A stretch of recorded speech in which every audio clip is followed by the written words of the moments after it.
and this is a little dark, so I guess trigger warning. But I also have like really extreme trauma surrounding being poisoned. Oh my Because gosh. both of I've had two grandparents try to kill me with poison. So I'm scared. Gasp. Oh my God. You want an intro bit? Here's your intro bit.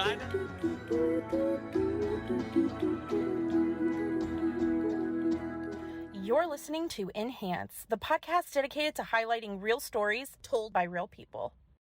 Hello, Enhance listeners. Thank you so much for tuning back into another episode of Enhance Season 2. And today I'm joined by two guests. You guys are my first two guest episode. Did you know that? Yeah, you told me, but I was super excited. I don't think I told Ben though. Yeah, so yeah, you guys are my first two. I mean, we our first episode of this season had me, Sid, and Gabby on it, but Sid is part of Enhance and she's our blogger and things like that. And she, does a lot of stuff in the background. So wasn't like a guest host, but you guys are my first duo guest hosts. No, so excited. Yeah, but to introduce you guys, so this is Hues and Ben. And if you guys want to give a little deep dive on who you are and what you do a little introduction for yourself. Yeah, sure. So I'm Hues, they, them pronouns. I'm actually the I guess I would say definitely the vessel behind Sentence Craft on TikTok. That is my primary where most people might know me from. I also do and have started a guild this year. It's called the Fiction Forge. Ben is actually our equipment director and Samm is one of our members, which is really nice. So I'm super excited.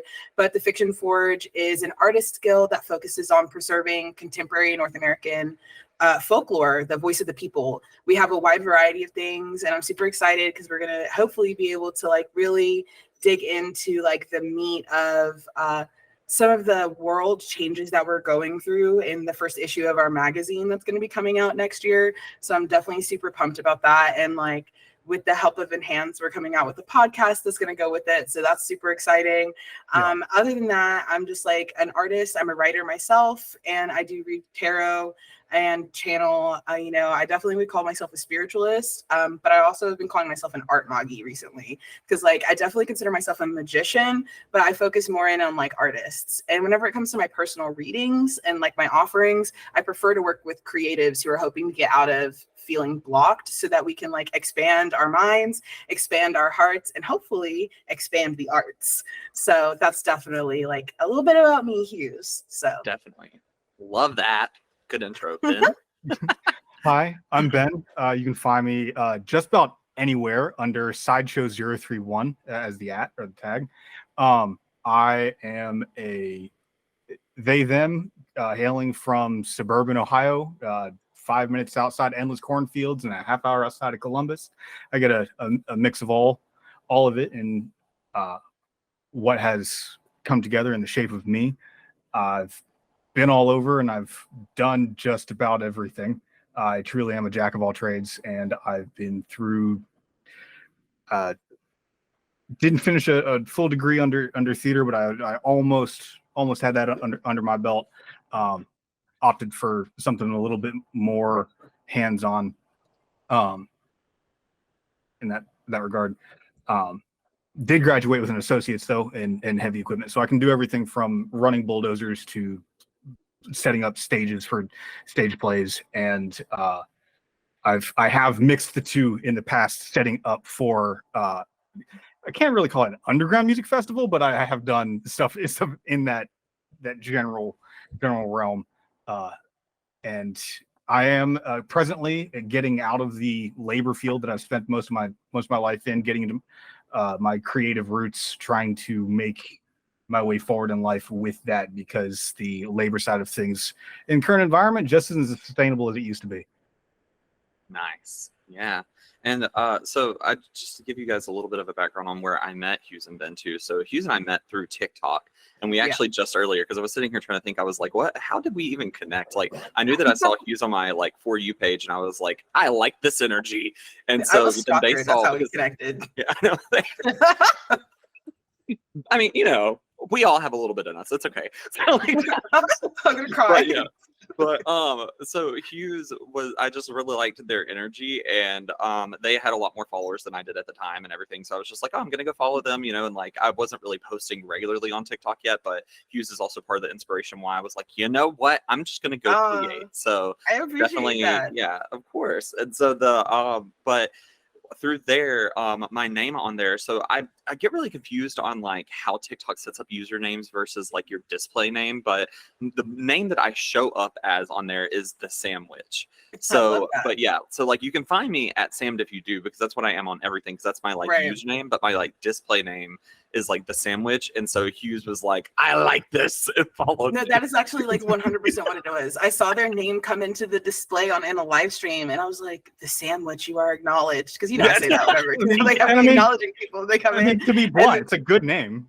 I know it is. And then I do remember like going to your page and then seeing that your actual like username was Sammed if you do. And I was like, damn, I gotta fuck with this person, because like that, like I think it's because I'm a writer, right? And like I love it whenever we're like doing the wordplay and we're leaning into the wit. And I think it's because my like genre of interest is like partially satire. So like I just love it whenever we're like poking fun at like the little things and making it a little bit more like interesting. And then like who would have known that like that little split second interaction of a moment would have catapulted our lives into such like a strange and wonderful direction, because it was literally that moment, I feel like, that set like the kind of ball rolling in the other direction, like towards like where we are right now.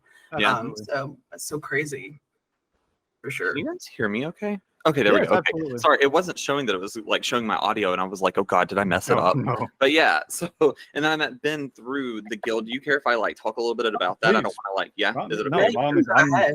Yeah, so the Fiction I'm Forge is Hughes's baby, and along with a group of a lot of other awesome people. I talk about it some on my TikTok, just like in my tarot readings. Like I talk about how nice it is, because it's just a group of people that are all creatives that are like trying to support each other and just like create together, you know? So, which I heavily dig, you know?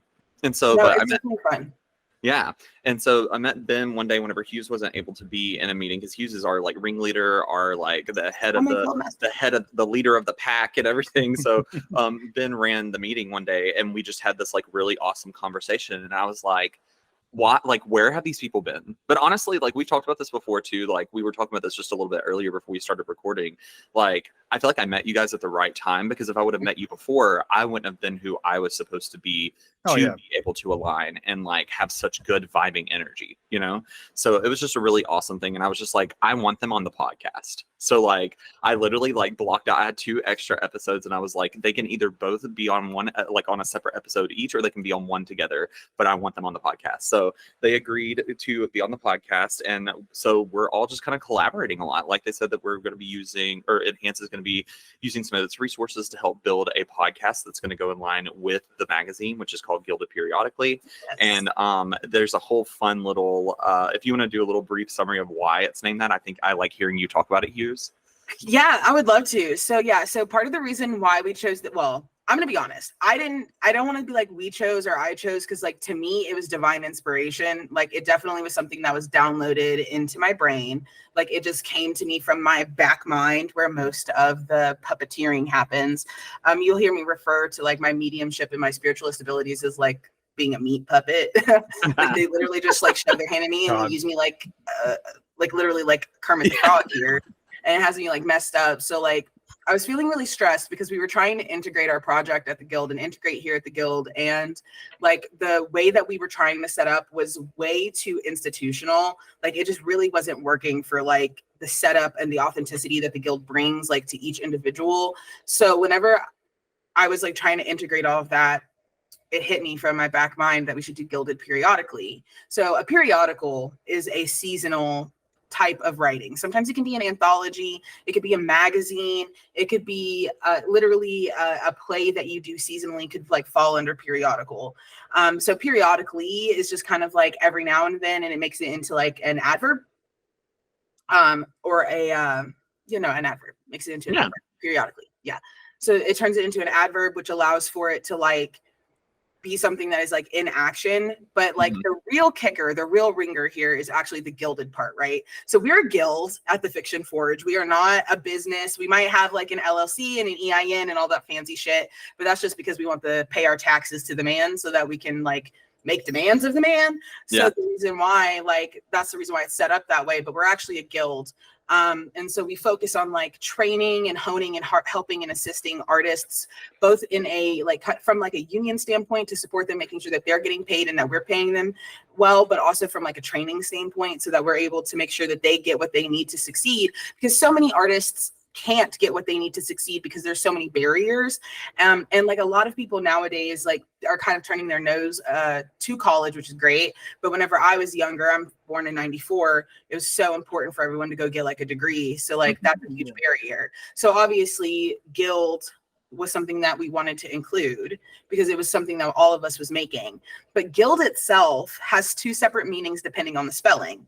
So if we do GUILD, that's guild, like a coalition, like what we are here at Fiction Forge. But then if you do GILD, it means to be thinly coated in gold. Some people will take guild as like meaning cheap or fake, but it just means being plated in gold. And because it's plated in gold and it's thinly veiled in it, I was thinking like the silver lining, the golden lining, being able to lean into it. And the fact that each of our artists themselves are so unique and such a unique experience to be around, and they have that worth. In my opinion, our artists here at the Guild have that worth to be considered like golden.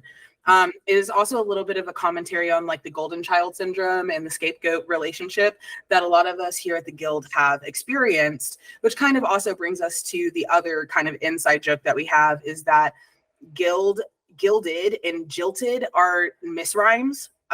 They're considered misrhymes because they're very similar in sound, but they are not like true rhyme, nor are they near rhymes. Like they're not a near rhyme, they're a misrhyme, but you can still use it.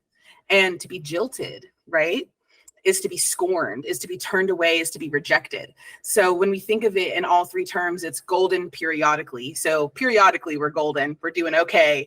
It's also gilded periodically, meaning periodically we're together. And it's also jilted periodically, meaning that sometimes we are also scorned. And it was meant to be like kind of a joke, because it is, because like everything that we do is just got a little sense of humor and a little bit of sparkle, sprinkle of irony. But the idea of being able to like admit that sometimes we feel shame, sometimes we feel rejected. And it's actually through that rejection and through the recognition of our own personal wealth, golden, through our own personal worth, that we're actually able to make the art, the gilded part, make an art with each other and do so in a way that's seasonally. So yeah, that's kind of like where it came from. And like, I definitely think that it fits us as well, because like so much, I've come to realize so much here, like with everyone that I've met at the Guild and everyone that I've communicated with, that we're fed up.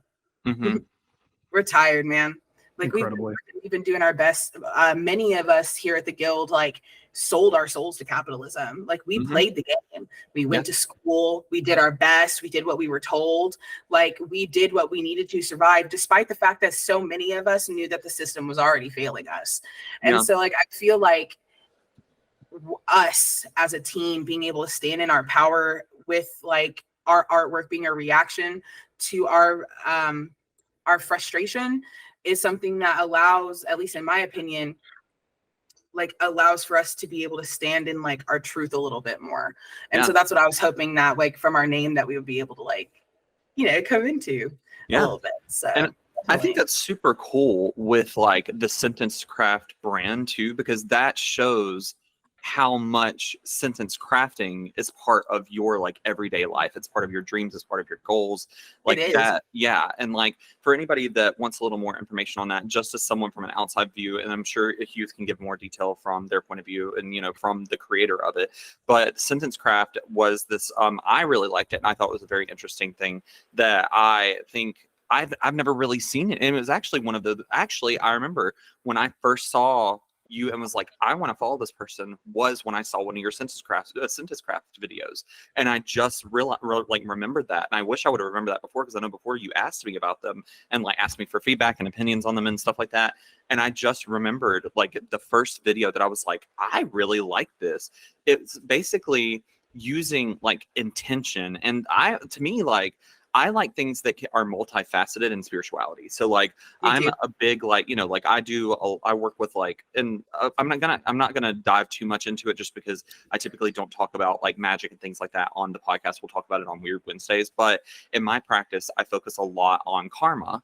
And with karma, there's so many different things that can go into it. There's so many different things that you can play into it. And also because it's a different, like the word karma comes from a different culture than like white people, as I am, you know? So I always want to make sure I'm being respectful and not doing anything that's appropriating. So it's sort of taking like things that I'm allowed, if that makes sense, to access and do, and applying it to the beliefs of karma. And so what I really liked about sentence craft was that it was so multifaceted. You could use it as a meditation. You could use it as a spell. You could use it as a prayer. It was so like, it's literally just teaching you the true background behind the words that you speak. And like every religion, every spirituality has its own version of speaking things into existence. I was 100%. raised like hardcore Southern Pentecostal, you know, and that's something they say all the time is speak things into existence. And they'll say like in the name of Jesus, or like, you know, I do this in the name of Jesus. And like, that's them basically solidifying it. And like every religion and spirituality has some type of version of that. And sentence craft, it's in my opinion, whenever I saw it and was like, I like this a lot, it was basically taking the religious association with it off of of that speaking things into existence and teaching you like when you say a word, this is the true, this is what you're saying. And I'm a big believer in like names for people means a lot too. Like whatever you name somebody, like that's a big calling on their life, you know? And yeah. No, actually, I know you said you only do it on Weird Wednesdays, but I have so many things I want to say about what you just said. Go for it, dude. So like I completely agree. No, I agree. Sentence crafting at its root is literally an English class on psychedelics. It is you learning the roots of what language is. So humans communicate much like animals do.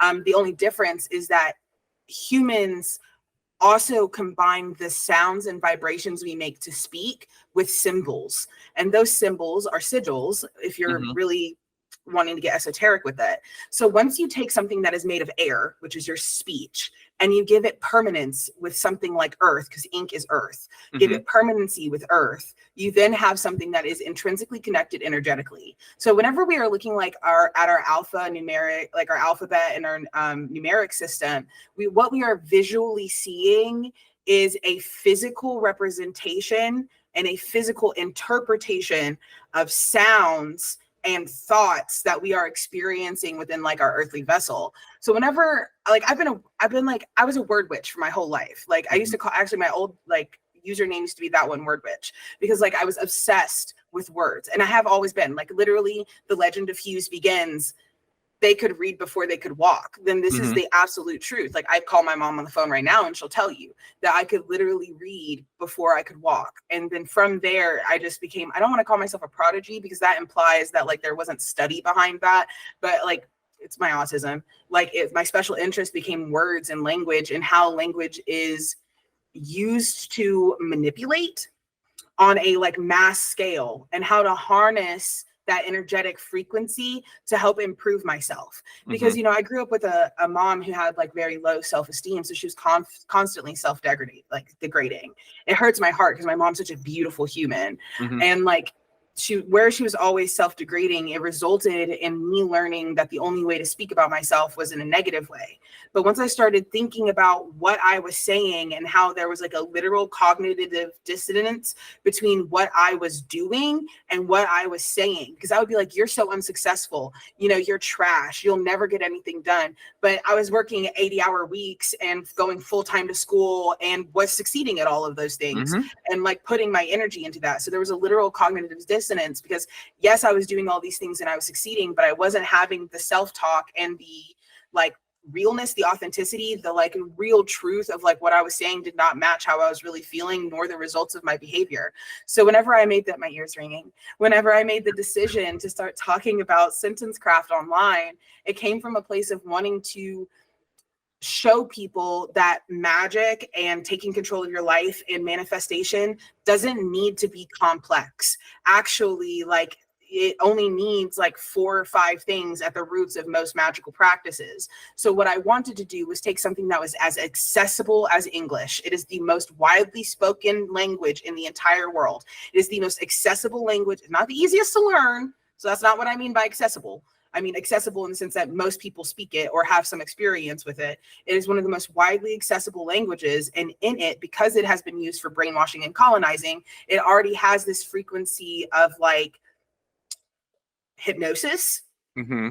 And so utilizing its skills to literally self-hypnotize yourself into who it is that you know you are meant to be is actually the root of what I believe is like fortune telling, and why I say that anyone can become their own personal prophet, why anyone can take control of their life and change their fortune, because you don't have to do the things that you've told you've been always had to do. And sentence crafting, learning how sentences work, how language works, and it can be applied across the board. It doesn't have to just be English. You can apply the principles of sentence crafting to French, to Spanish, to German. It's just a matter of understanding what it is that you are actually saying, because not all words have the same definition, even if they have similar connotations. And like that is the true difference, is understanding, what does this definitely mean? What does this actually mean, right? Because definite and actually are words that are different, have different definitions, but have similar connotations. So what they actually mean versus like what we believe or feel that they mean, the difference between sense and feeling. And so in regards to that, you were talking about names, and on Tuesday, I finally got my name changed. So I officially have like been able to get my full name changed, which is really great. I'm not going to dox myself, but like, let's just say that like, I'm definitely much happier.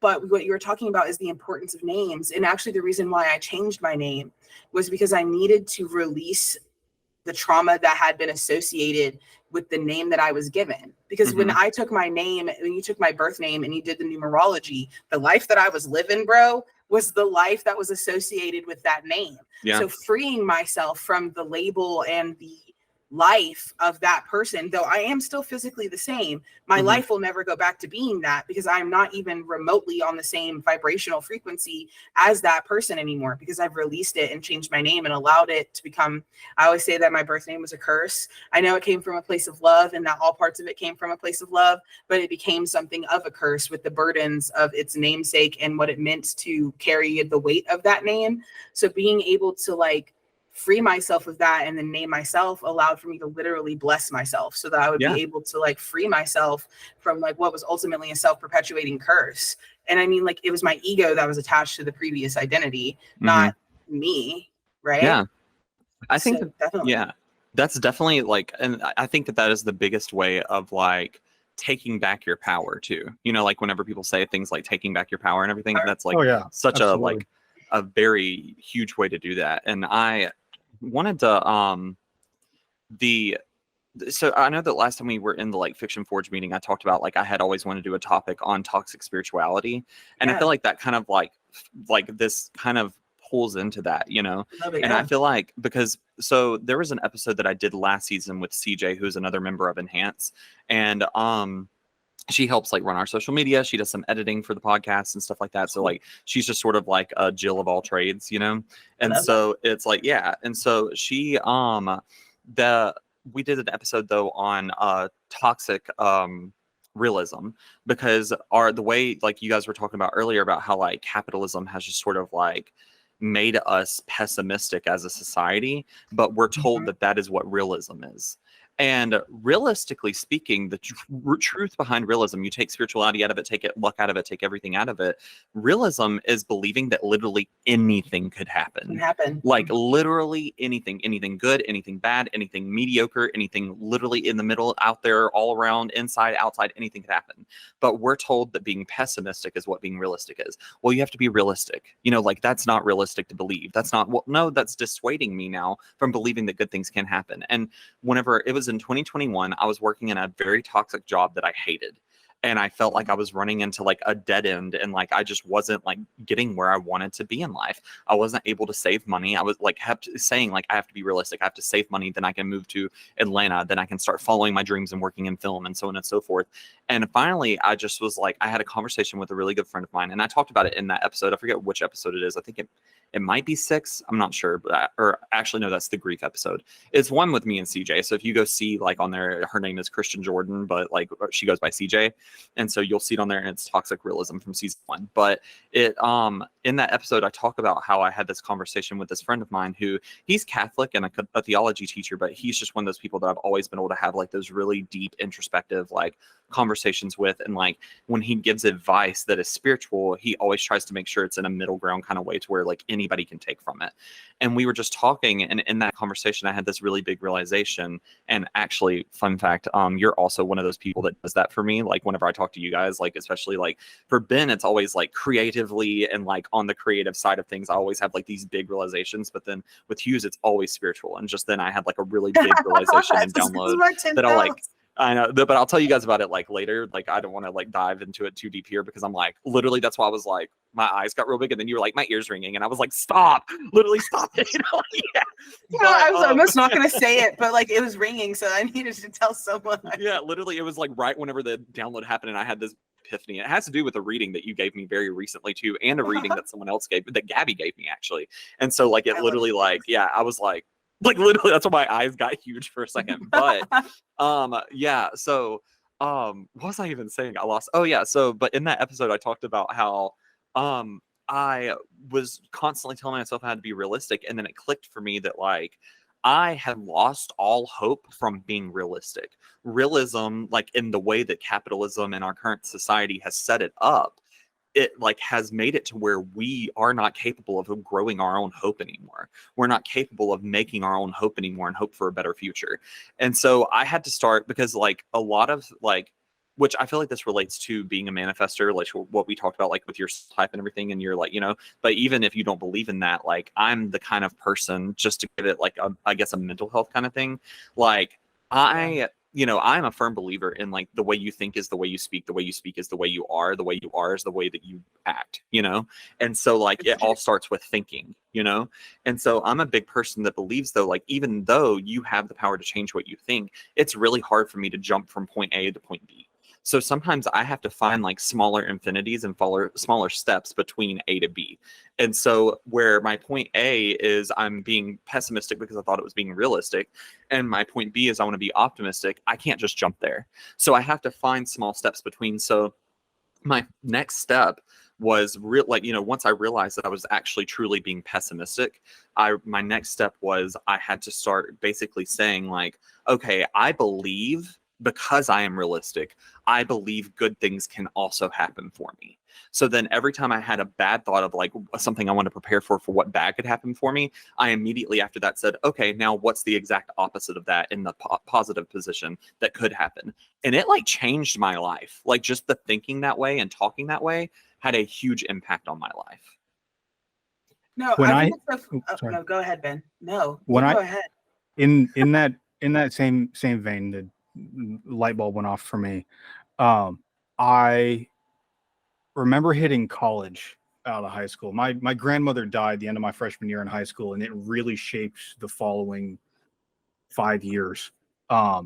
Really shaped the 3 that followed, but it petered into 5 before I really was actually capable of coping with it in a healthy fashion. But when I hit college, having a new environment, a new area to redefine myself. And that, as we're discussing the changing of names, we're discussing the changing how you think and how you present, how you move with yourself. I decided I was going to reinvent myself to the best of my ability around people who were meeting me for the first time. And anybody else engaging with my life may have looked at me and thought that what the direction I was taking from there moving forward was something that was fake or put on, but it was what I wanted to become and it was what I wanted to move into. I am a very big proponent of the rule of respect, not just sitting back and treating others the way you want to be treated. But there has to be some flip side to that, because people who will live in disrespect have no checks and balances unless there is somebody who respects themselves enough to check somebody else. Exactly. And allowing myself to be disrespected was what I had built my life upon from where I grew up. My needs were not met in certain regards. I had a roof over my head. I had food in my stomach at all 3 meals every day. I had I was privileged enough to have an allowance where I grew up. I had a half-acre side yard that all the kids in the neighborhood wanted to play football in. But there was a lot internally that was not met. And it showed. I know that it showed. I know that my parents saw it showing, but they did not engage with it in a way that showed that they understood or were capable of saying, hey, there's help that is needed that is not being addressed. And so I've had to deal with that on my own. And I had to lead. Give me a second. My brain just. It's okay. I'm like picking up heavy what you're putting down. I definitely, there's power in it. Like you got to. I decided when I hit college that the way that I was going to shape my life was I was going to be the flip side to that respect. Not that I was going to disrespect somebody, but if somebody was going to be disrespectful, I wasn't going to entertain it.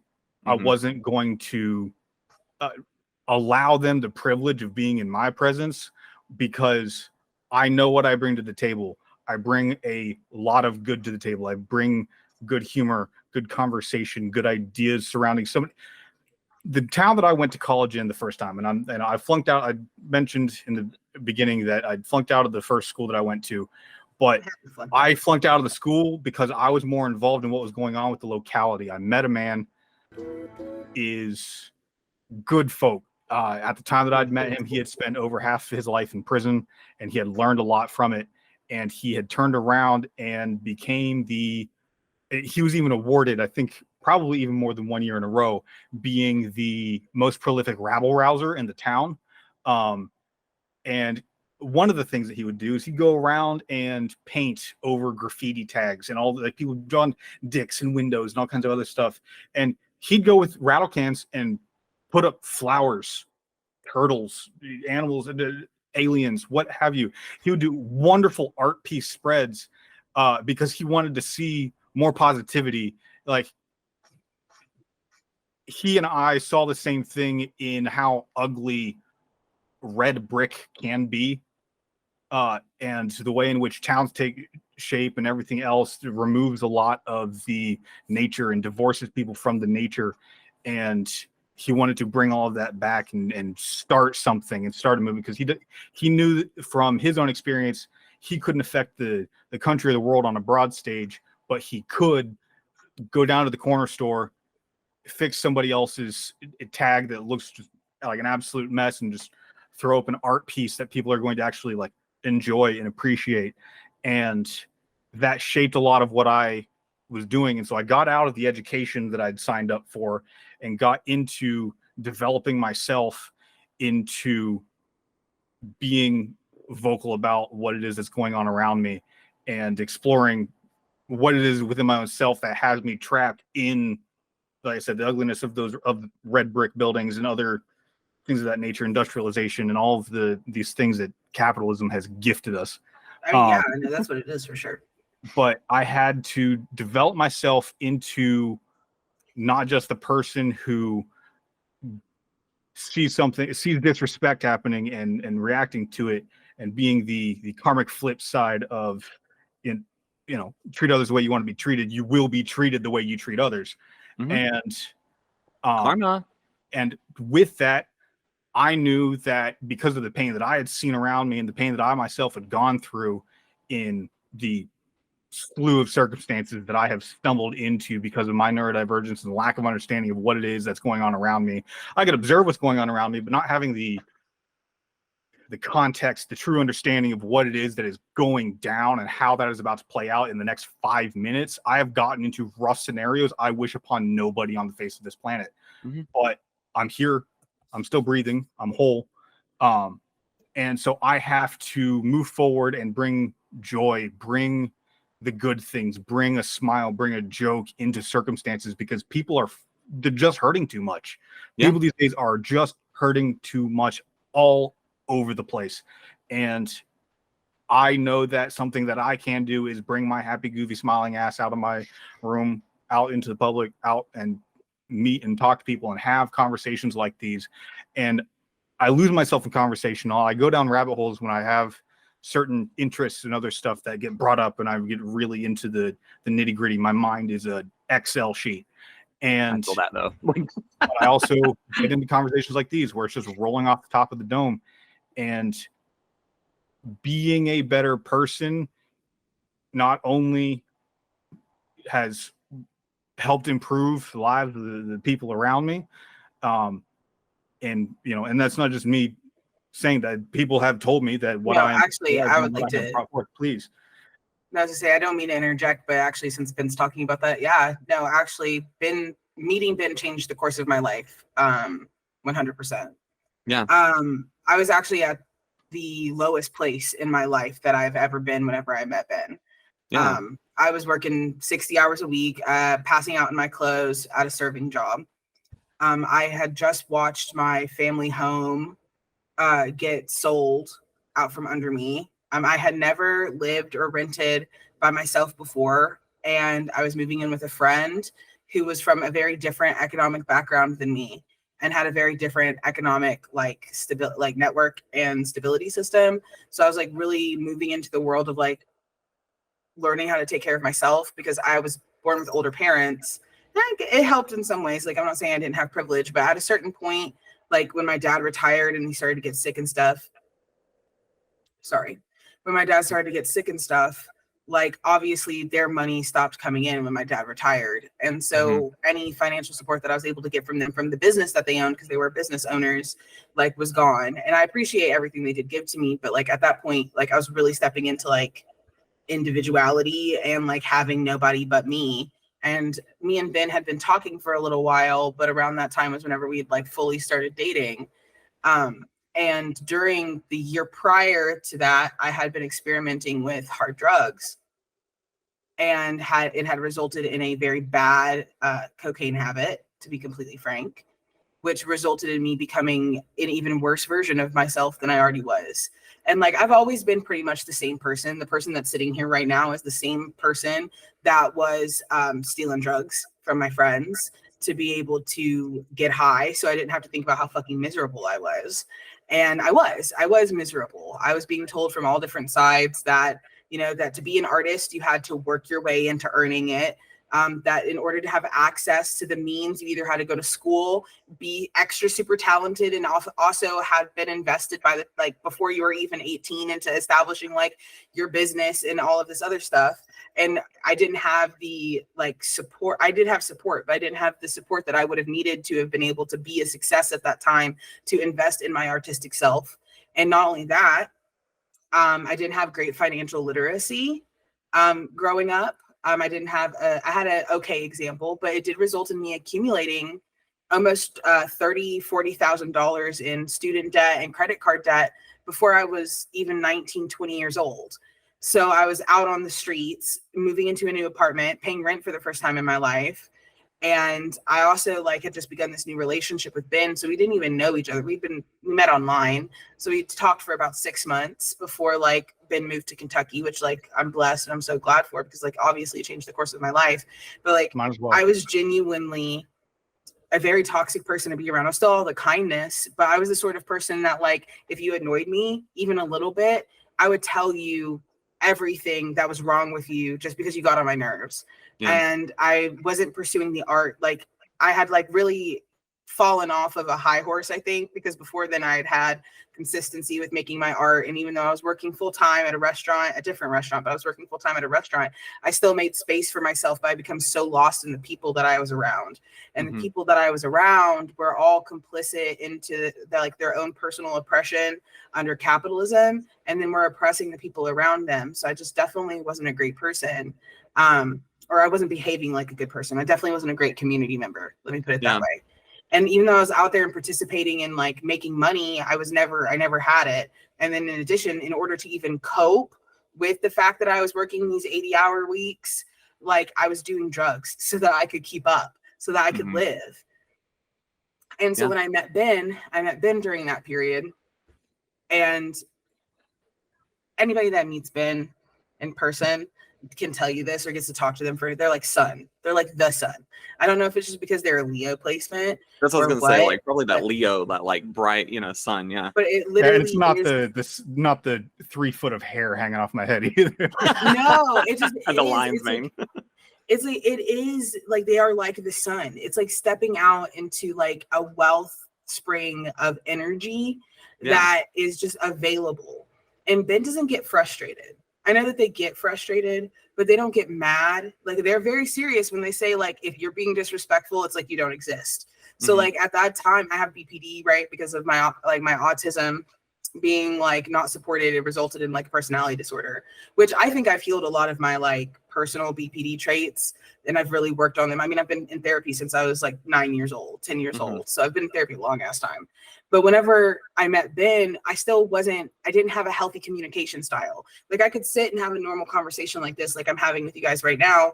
But then like when I get triggered, I would like get mad, or I would get upset, and I would get frustrated, and I immediately moved into being unkind, because that's just like how I had like been taught to conflict resolve.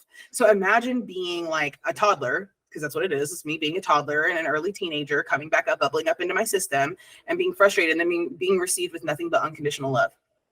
Those are some big feelings, friends. Yeah. What is something that you would rather do? And like being able to meet someone like Ben and realize that I know a little bit of Ben's history, obviously. It's part of the reason why I'm in love with him. But like being able to like lean into, like I'm not expressing my truth right now, because I'm not. Because like oftentimes whenever I was splitting, I was saying stuff like, I fucking hate you, I wish you were never here, like I'm nitpicking or telling somebody that I don't want them there, that I don't like them and I want them to get away, when that's like the exact opposite of the truth. Because the truth is, I want you closer, I want you to fucking hug me, like tell me it's going to be okay, but that's not what I'm expressing, right?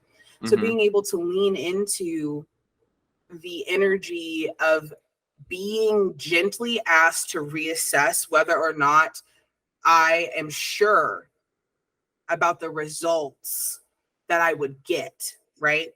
Because Ben's a super stable person, they're a very good friend, but anybody at any point would get fed up about being like verbally abused, because that's verbal abuse, being verbally abused all the time. Nobody wants that. I didn't want that. Nobody wants to handle that. So like, even though it's never come to that with us, because of the fact that I was given that space to self-reflect, I'm already self-reflective, like it taught me that like there is a way to change it. You just have to want it.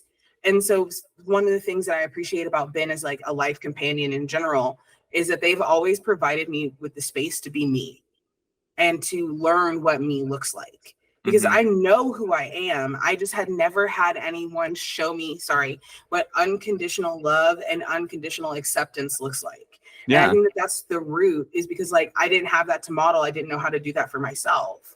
And that was something that Ben, as just like a friend, not even as a lover, just as a fucking human to be around, genuinely showed me how to do, which is what allowed for me to fully step into my power, because that was what I was like missing the authenticity to admit that I am not living authentically, that I am not living honestly. And that in fact, behind those layers of like upsetness and frustration and cataclysmic crazy making, that in fact, like there was something else I wanted to do. And that all of that was a symptom of me continually denying myself, which was actually what made it super easy for me to like, I would definitely say that I was addicted, but why I was able to stop cold turkey and just take a big step back was because I realized that the drugs were me coping, that like that my addiction was rooted in me coping and me suppressing my truth.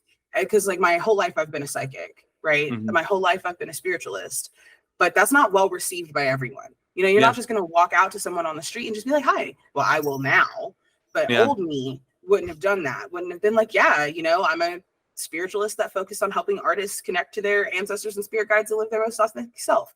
Like I never would have expected that like I would ever have the courage to say that, let alone say it to people that I don't even know and then share those things. So I was literally suppressing my gifts so that I could fit in with this like mechanism that didn't exist around me, and being able to meet Ben, right? Yeah. And I don't always want to say it's a person. It might be because I have such a strong Venus placement. It's in Scorpio.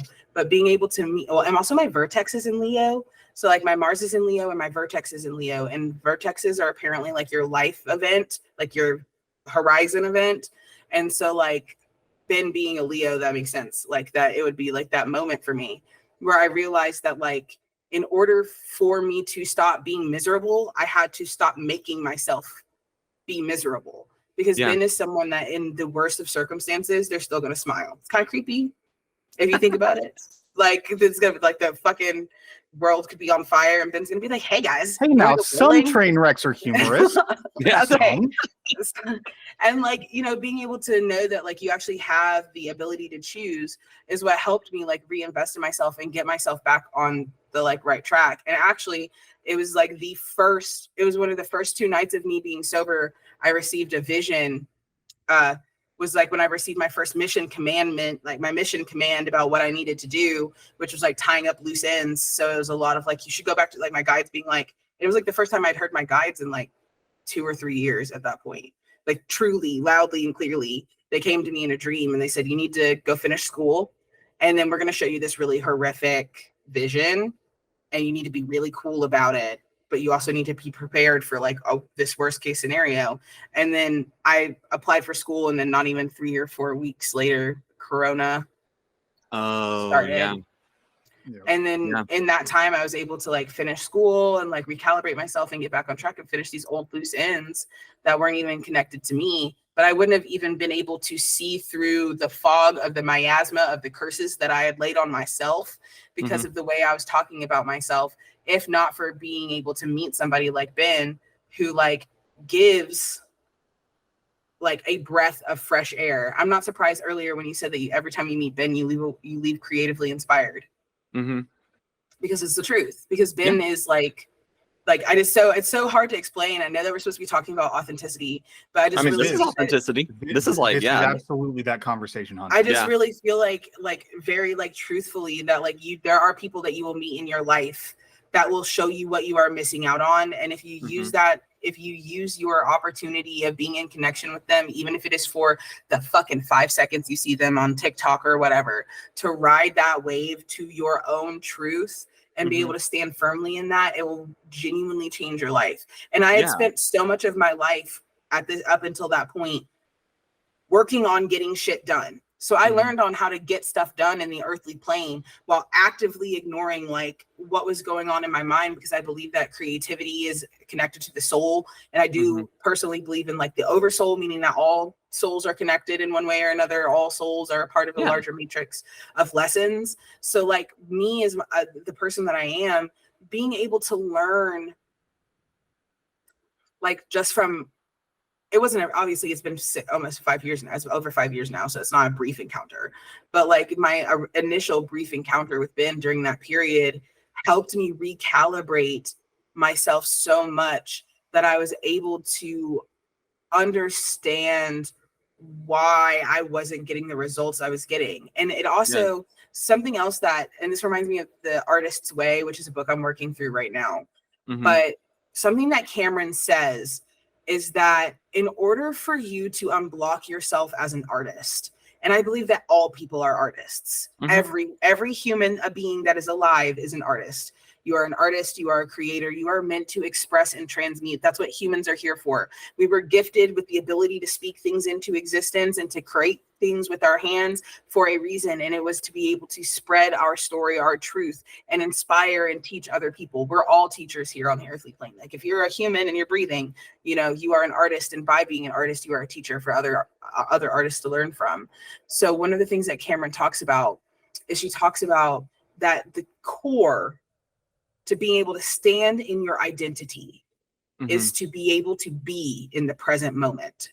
And that when you are in the present moment, you may notice that you are experiencing a lot of pain. that when you are in the present moment, you might find yourself observing like things that are difficult, trials that are hard, or realizations, past traumas, or future fears that are being made present to you in that present moment.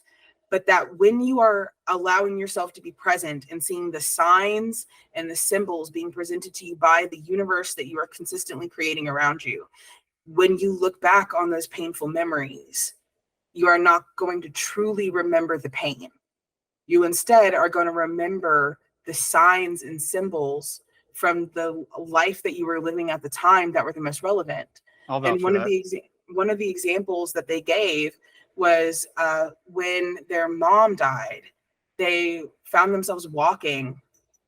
So true. And even like in my own self, but like they found themselves walking when they reflect back, when she reflects back on her time, that time when she heard that her mom died, she, instead of remembering the pain, remembers that it was a big silver full moon. And that's what she associates with that moment. And I feel that way too. You know, my dad died not too long ago, and you know, that's been a very difficult process. But when I look at this grief process that I've been going through, because I've been trying to live very much in the present moment, even the stuff that's been like a month ago now, like I don't really remember my dad passing as much as I remember the stuff that happened around it. Like when my mom asked me to clean my dad's fingernails the day he died, I went to go get a comb from my mom's bathroom, and I got one out of my dad's drawer, and it was a rat tail comb that's obviously old. It's gray on top and it's metal on the bottom. And I go clean my dad's fingernails with it because they don't have nail clippers or anything. And it was the only blunt object I could use to get under his nails. And I'm already kind of freaking out because I have a personal thing about like touching people who are passing, just from like my own personal spiritual thing. So it's like, it was already difficult for me to do, but it's my dad. So I'm going to suck it up and I'm going to fucking do it because it's my dad. Yeah.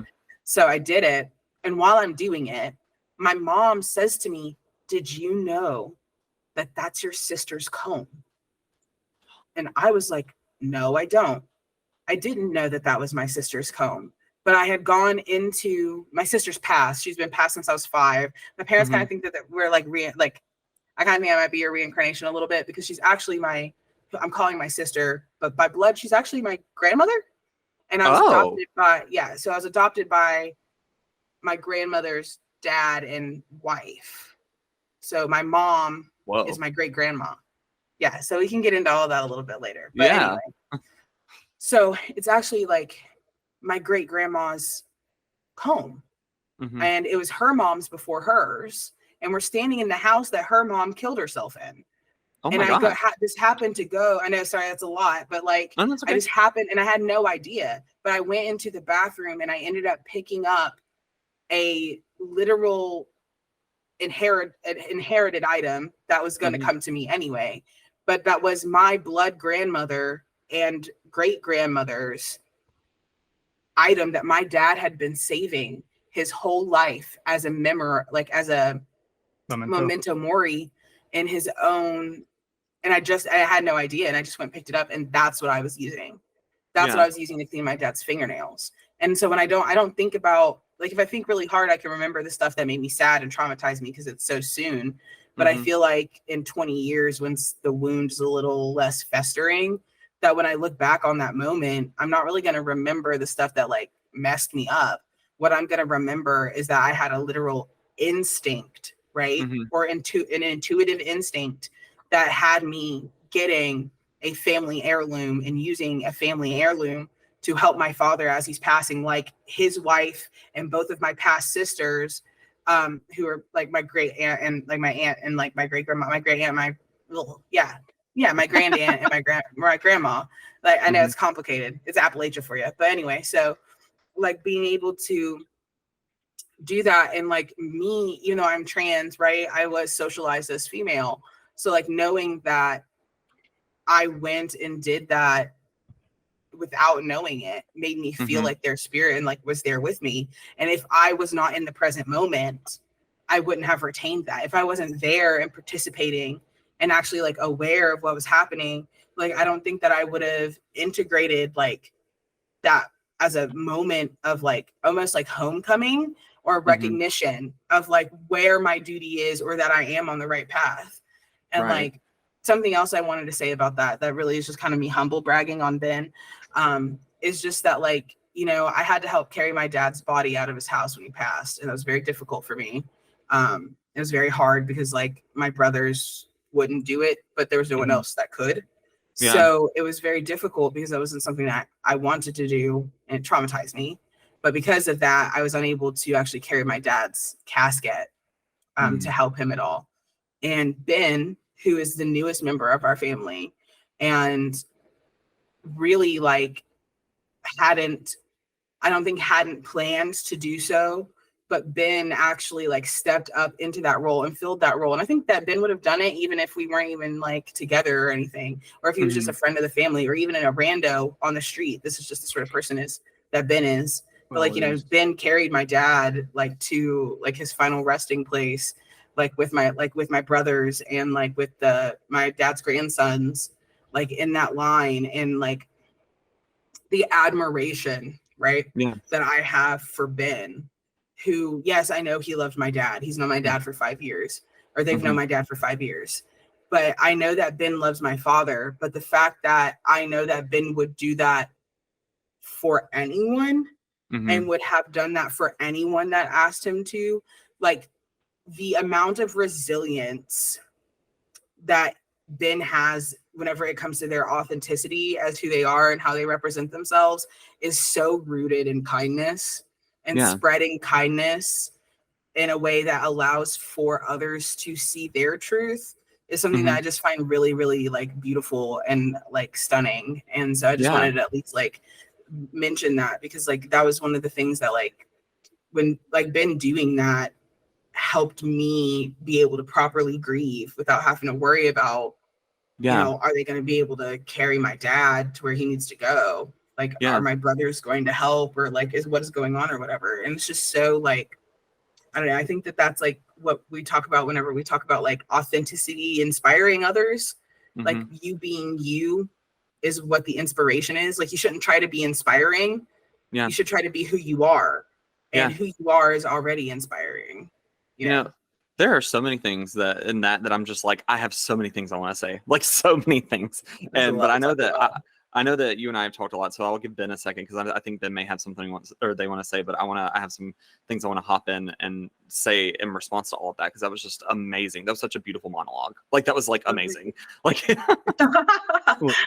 and the end of it ties right back into the thing that I trailed off saying that led into it. The flip side of respect is being that authentic presence of self, being a source of light in a dark space.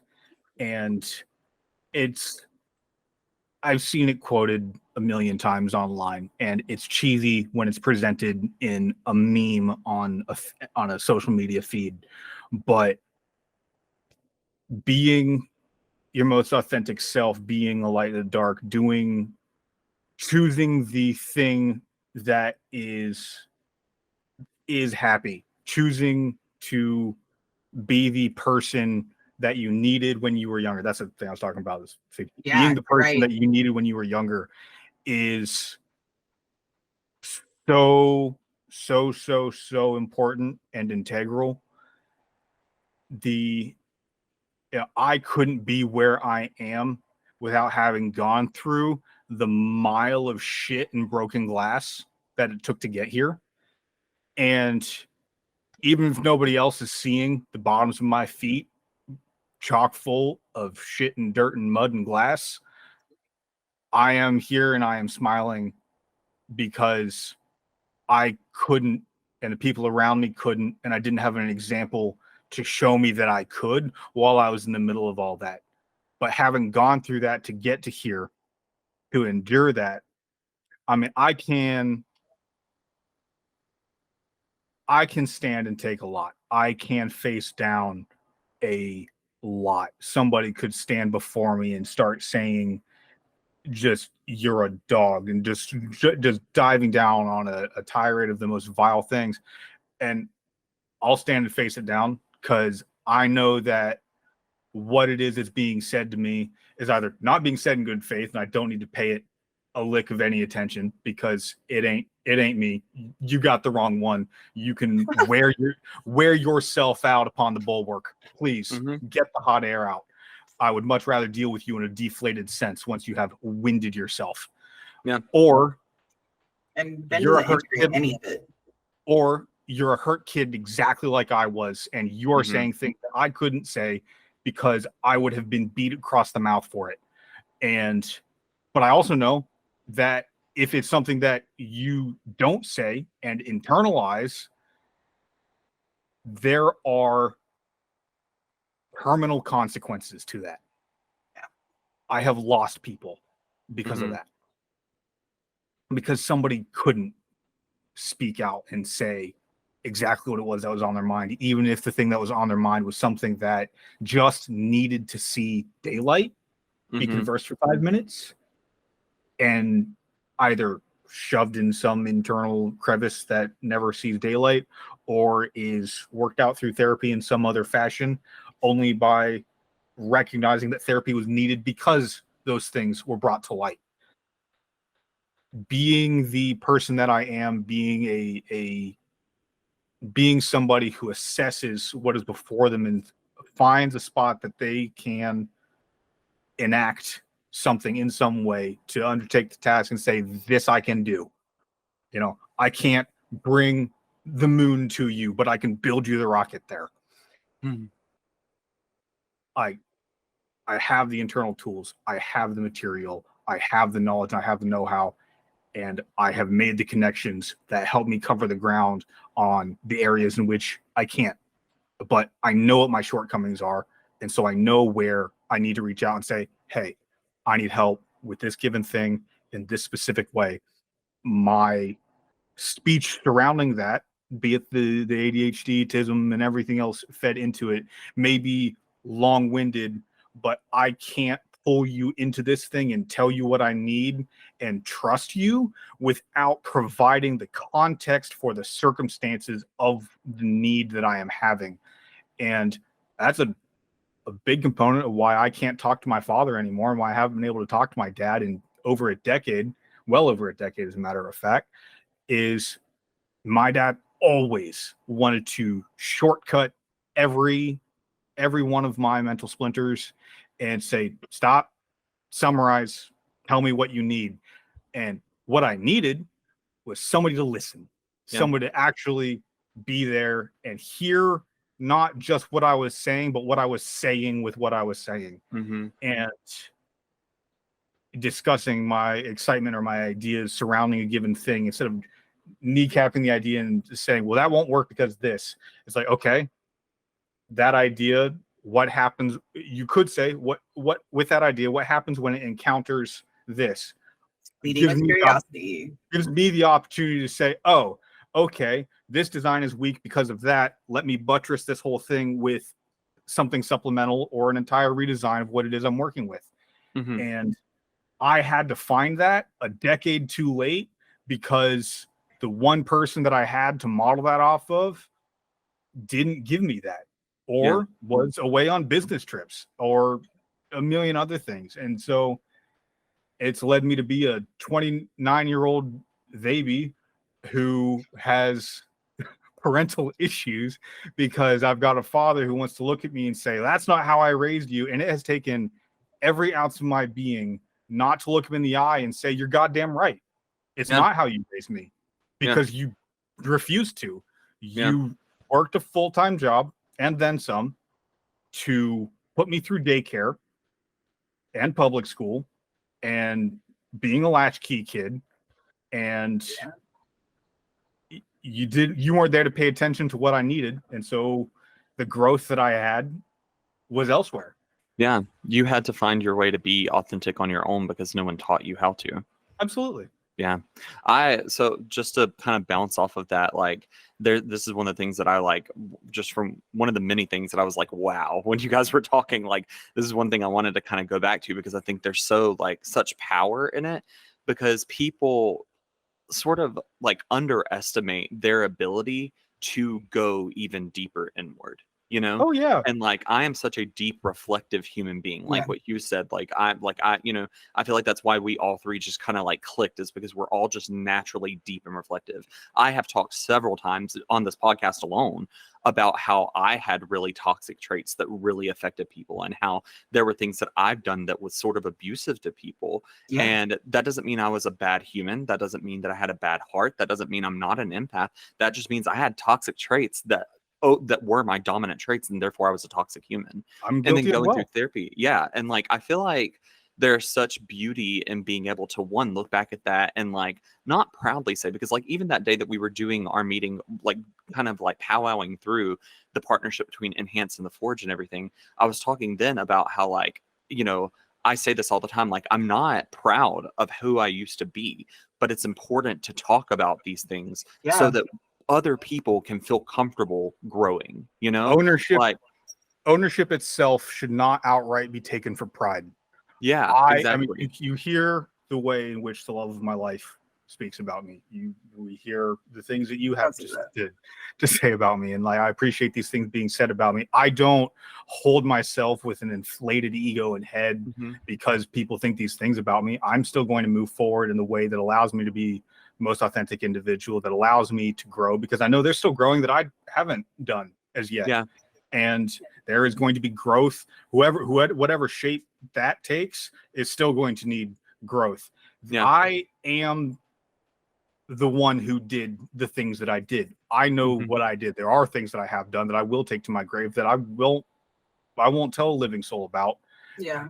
Because those are things that don't need air. They are things where I have made it right as best as I possibly can with the individuals who are involved. And Yeah. there is no need to reinvestigate, but they were awful things. I have hurt people. I have ruined people's circumstances. I have destroyed friendships, relationships. I can't necessarily go out and claim that I have destroyed lives, but I have upset lives. I have changed the course of lives. And I am the one who did that dirt. I'm the one who went out and did the thing. I am still the same person that I was. I'm also so much more because I have gone and done so much. I will never say that I am less, because that is self-reductive and completely unproductive. But I have to own that. I'm not going to say with a smile on my face, yeah, I did this shitty thing, we did, and make light of it, because I'm not going to glorify it. I'm not going to say that anybody else doing that thing is in the right. I am going to say, having been through that shit, anybody else who goes through that and doesn't make right is in the wrong and needs or has something that they owe to themselves and to the people that they have wronged. And I agree with that. Not making good on that isn't an option. Yeah. But please.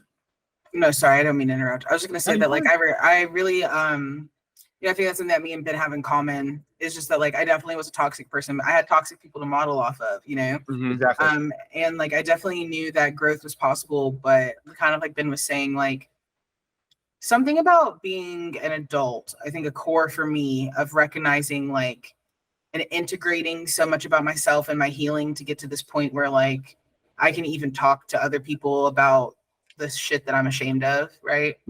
Like, I have definitely done things in my life that weren't as fun as, like, the little like magic stuff we were talking about before, that has, like, actually, like, caused irreparable damage to people. And I actually would go as far as say to, like, actually, like, change the course of their life for the rest of their life in a way that, like, I have regretted and have used that. And, like, something that, like, I feel like stops people, right, is whenever you are on this path of authenticity and you're unpacking all of the, you know, everyone always wants to unpack the shit that's been done to them. Right. Because we always, like, we don't mind talking about the stuff that's been done to us, but have you talked about the stuff that you've done? Because, like, you being in a tough situation, regardless of how old you are, I feel like if there's something that you have done that has harmed others, that traumatizes you too.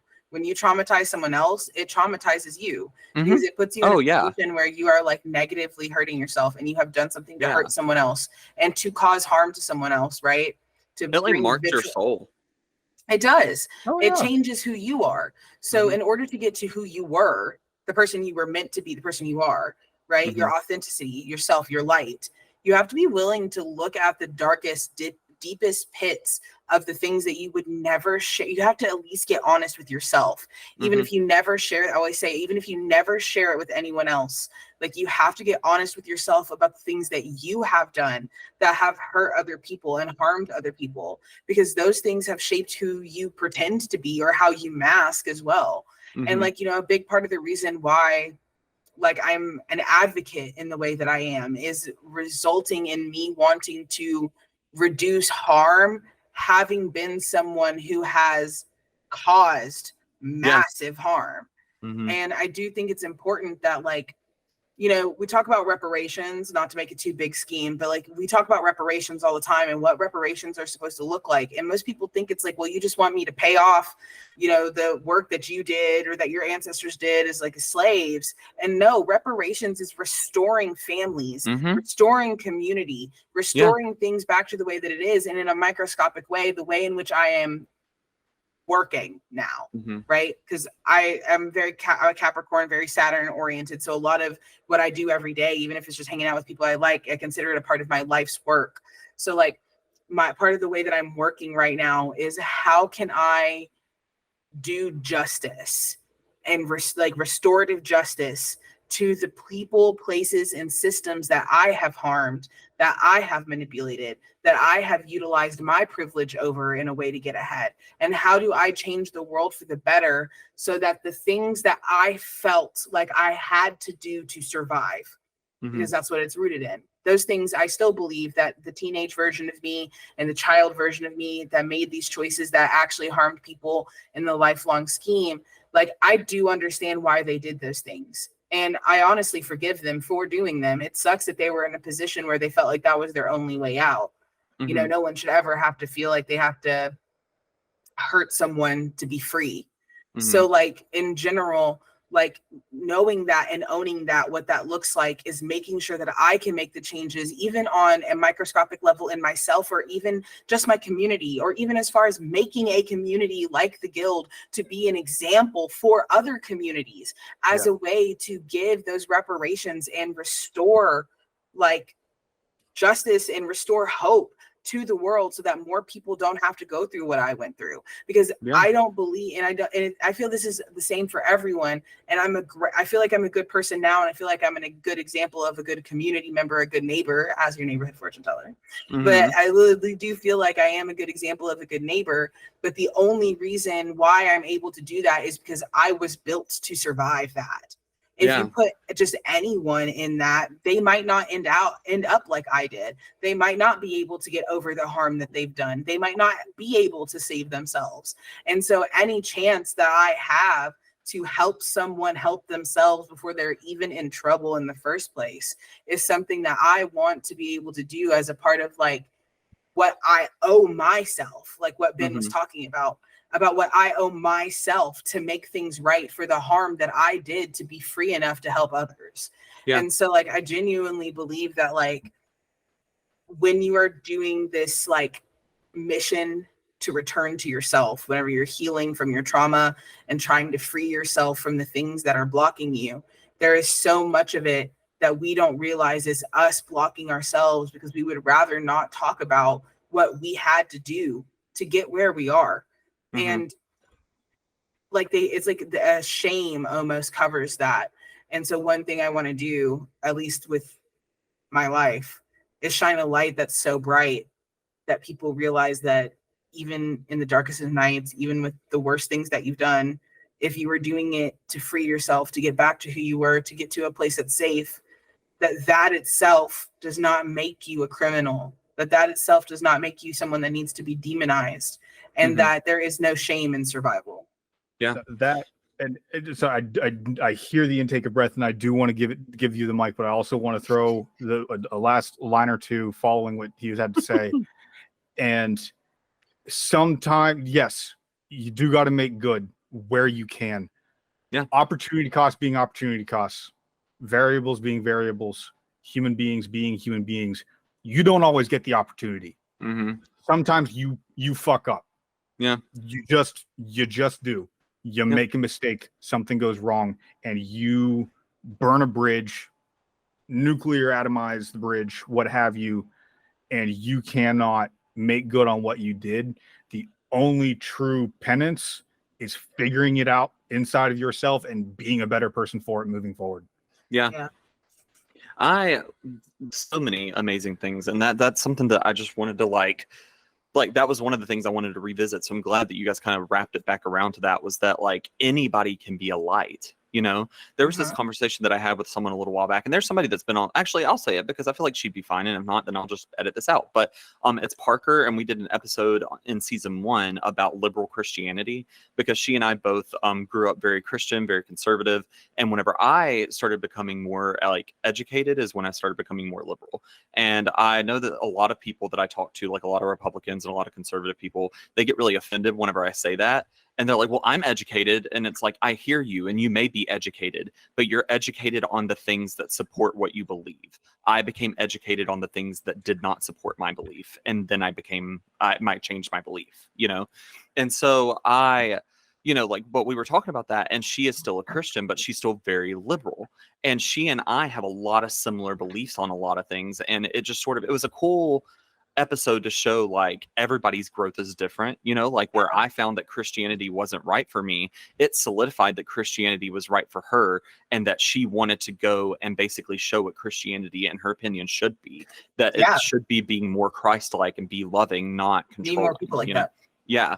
And so she's awesome. But we both talked a lot about like personality types and things like that. Like we were big on the Enneagram, we were big on what's the other one? It's your attachment style. Yeah. And so she and I talked about that a lot. Like whenever I was in North Carolina working with her and everything, and we still keep in touch. So like, it's not like she's a past tense person. It's just that during that time period. And so I'm an Enneagram 2. And we talked a lot about how like Enneagram 2 are givers. They're just big givers. They give a lot. They're the big empaths and everything else, but they have a tendency to like give too much, and then they can become explosive. And then they can like, when they learn what boundaries are, then they over boundary, you know? And so she said that in the Enneagram, like whenever you like really deep dive into a 2, that really everyone in the whole point of the Enneagram is to show like everyone is really self-serving, and it's not in a bad way. Incredible. It's like people are self-serving, but they also like are outside serving too, and even 2 is self-serving, and in some cases 2 is the most self-serving. And I was like, how? You know, like I need you to explain this to me. And I agree with what she's saying. Yeah, I agree with what she's saying, but I also disagree. And it's like a weird, like, I hear you, but also like this as well. Like, and that's sort of like what I was saying too about like the ability to reflect deeper and to deep dive. Like that is such a like blanket black and white statement that it's like that can be broken apart to show even more underneath, and then gives it a whole new meaning, sort of like sentence crafting, like word, you know, understanding the true like meaning and the choreograph and equation that makes a word, you know? And no, so I agree. Yeah. And so like with that, I was like, because she was saying that 2s, they do it because it feels good to them. And I was like, well, you're right. It does feel good to me to be good to people. But whenever I've really broken that apart and been like, why do I want to be kind to people? I don't have a reason.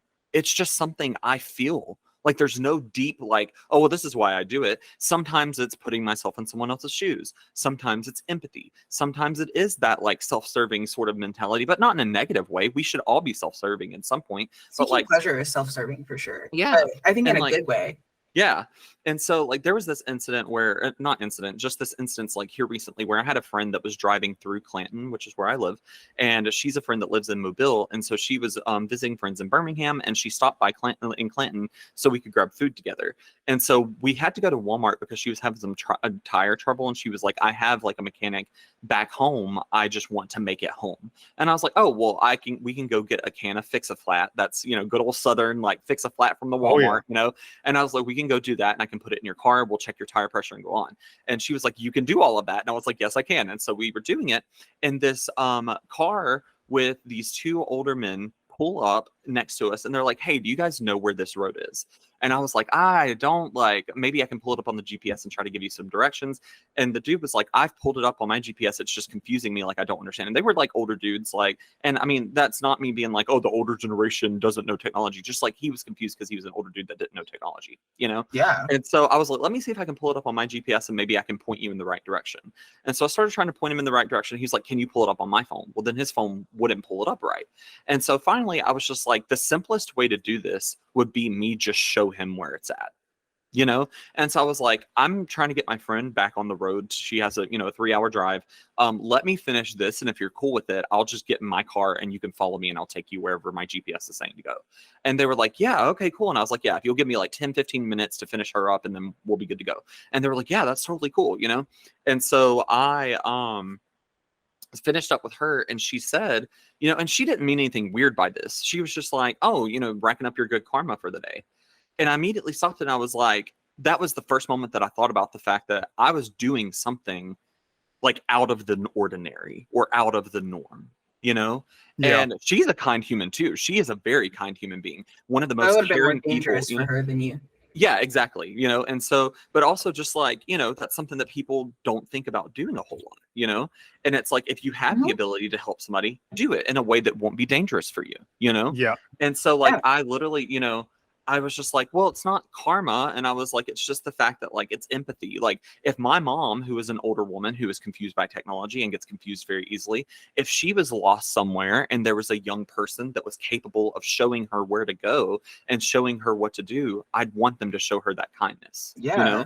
And so like, there is that sort of like self-preservation, self-serving side to it, but it's also just like, I'd want someone to do it for me and I want to do it for someone else. It is self-serving. It's also, there's just like this innate feeling within me where I want to be kind, And so I drove them where they were going.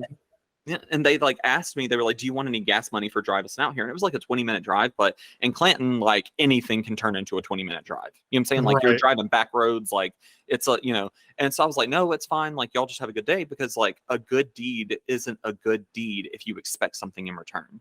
And I say that all the time. And like, that's also going back to that episode of liberal Christianity. Like that's what it means to be Christ-like.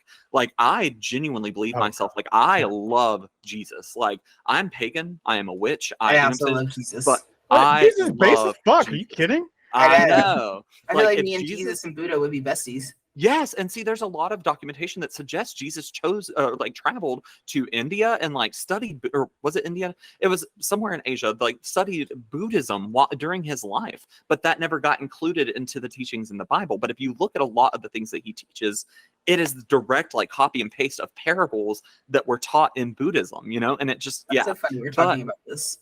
I know, and so the spirituality was Buddhism. You right now? 7 years. Really?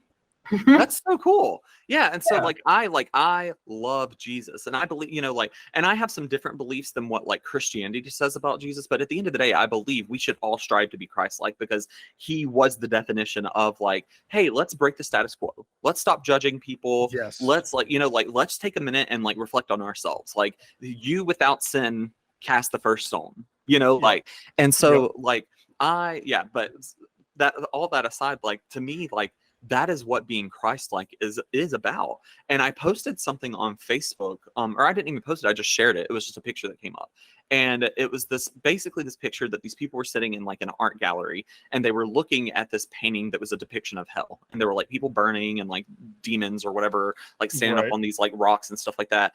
And a man turns to a woman, and the woman looks very angry at what the man is saying. But the man turns to the woman and says, like, if you need the fear of eternal damnation or the fear of hell to be a good person, you're not a good person. You're a bad person on a leash. And I shared it, And that's there's true. This person, there's this woman that I'm going to say she's family, but she like family by marriage. And I do like, I love her to death. She's always been very kind to me, but she is someone that the moment that I made it, like I started really speaking out against the church, she became very upset because she is Catholic. And I I started speaking out like openly against the church last year when Roe v. Wade was overturned. And so I shared that, and she commented under it and was like, why would you share this?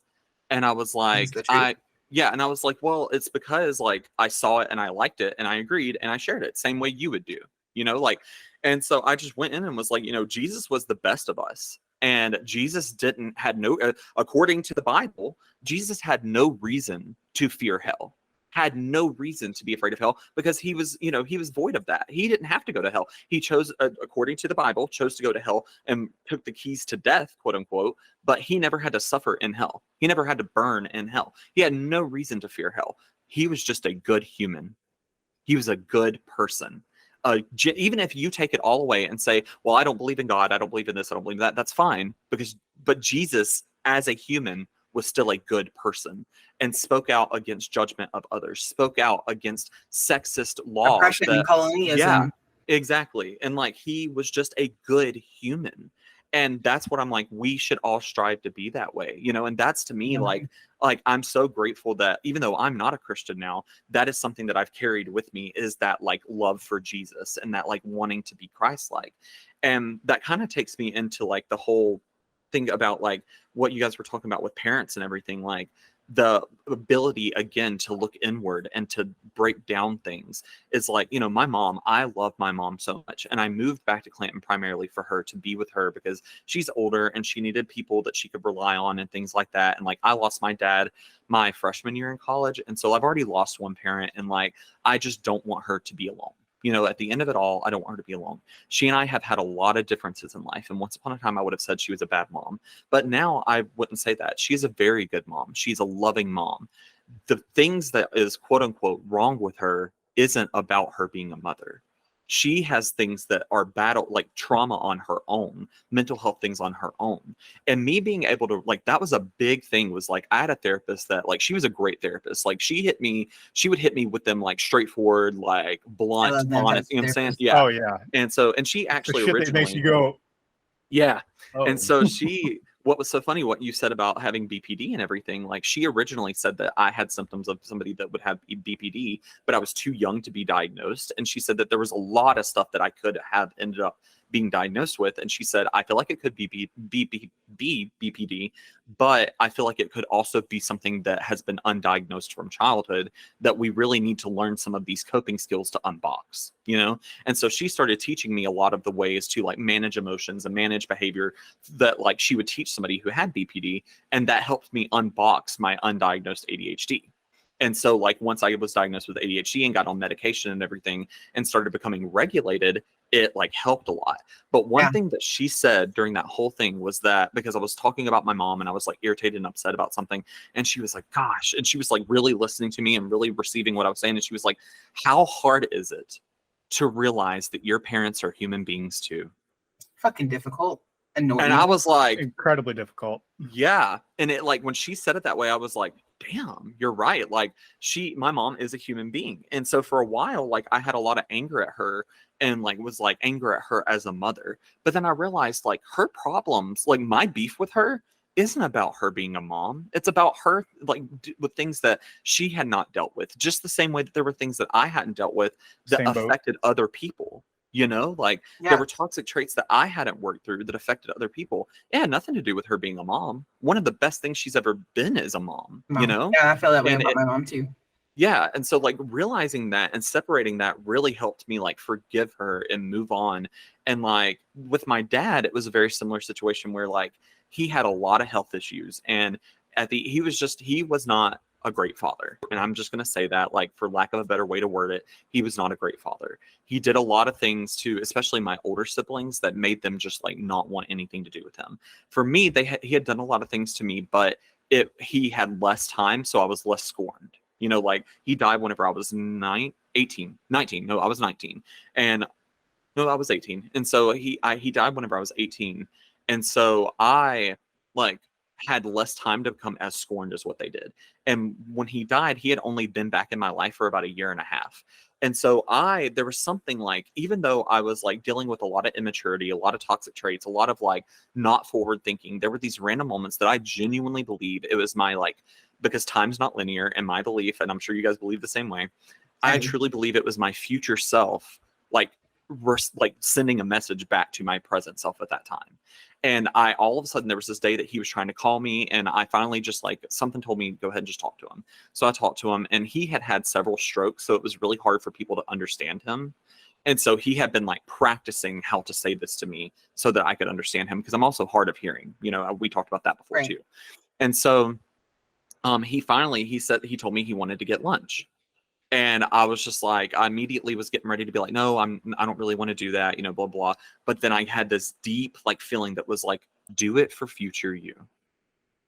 Do it for future you. Yeah. If you can muster it up, and if you can set aside how you feel toward him right now, you will be able to be angry at him one day. What you won't be able to do is get back this opportunity. And so I'm feeling a little emotional talking about it, but That's okay. so, I'm feeling your valid. emotions too. Yeah. That's very valid. That's yeah. I've been And, there.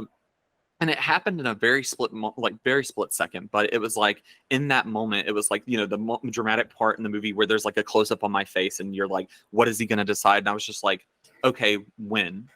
And he like, I could hear him like relief. And he was like, Saturday, I'll pick you up. And that was all he could really get out, because like I'm telling you, his speech was like bad. Like he could barely control how his mouth moved. And so I said, okay. And so he came and got me, and we went and sat, and we were able to build such a beautiful relationship. It was like I was getting the opportunity to have my dad in a new way that I had never had before, you know, because he realized like he was getting toward the end of his life. He was in his early 70s whenever he passed. So at this time he would have been like late 60s, early 70s. And so I think actually he was 69 when he passed. So he was about to be 70.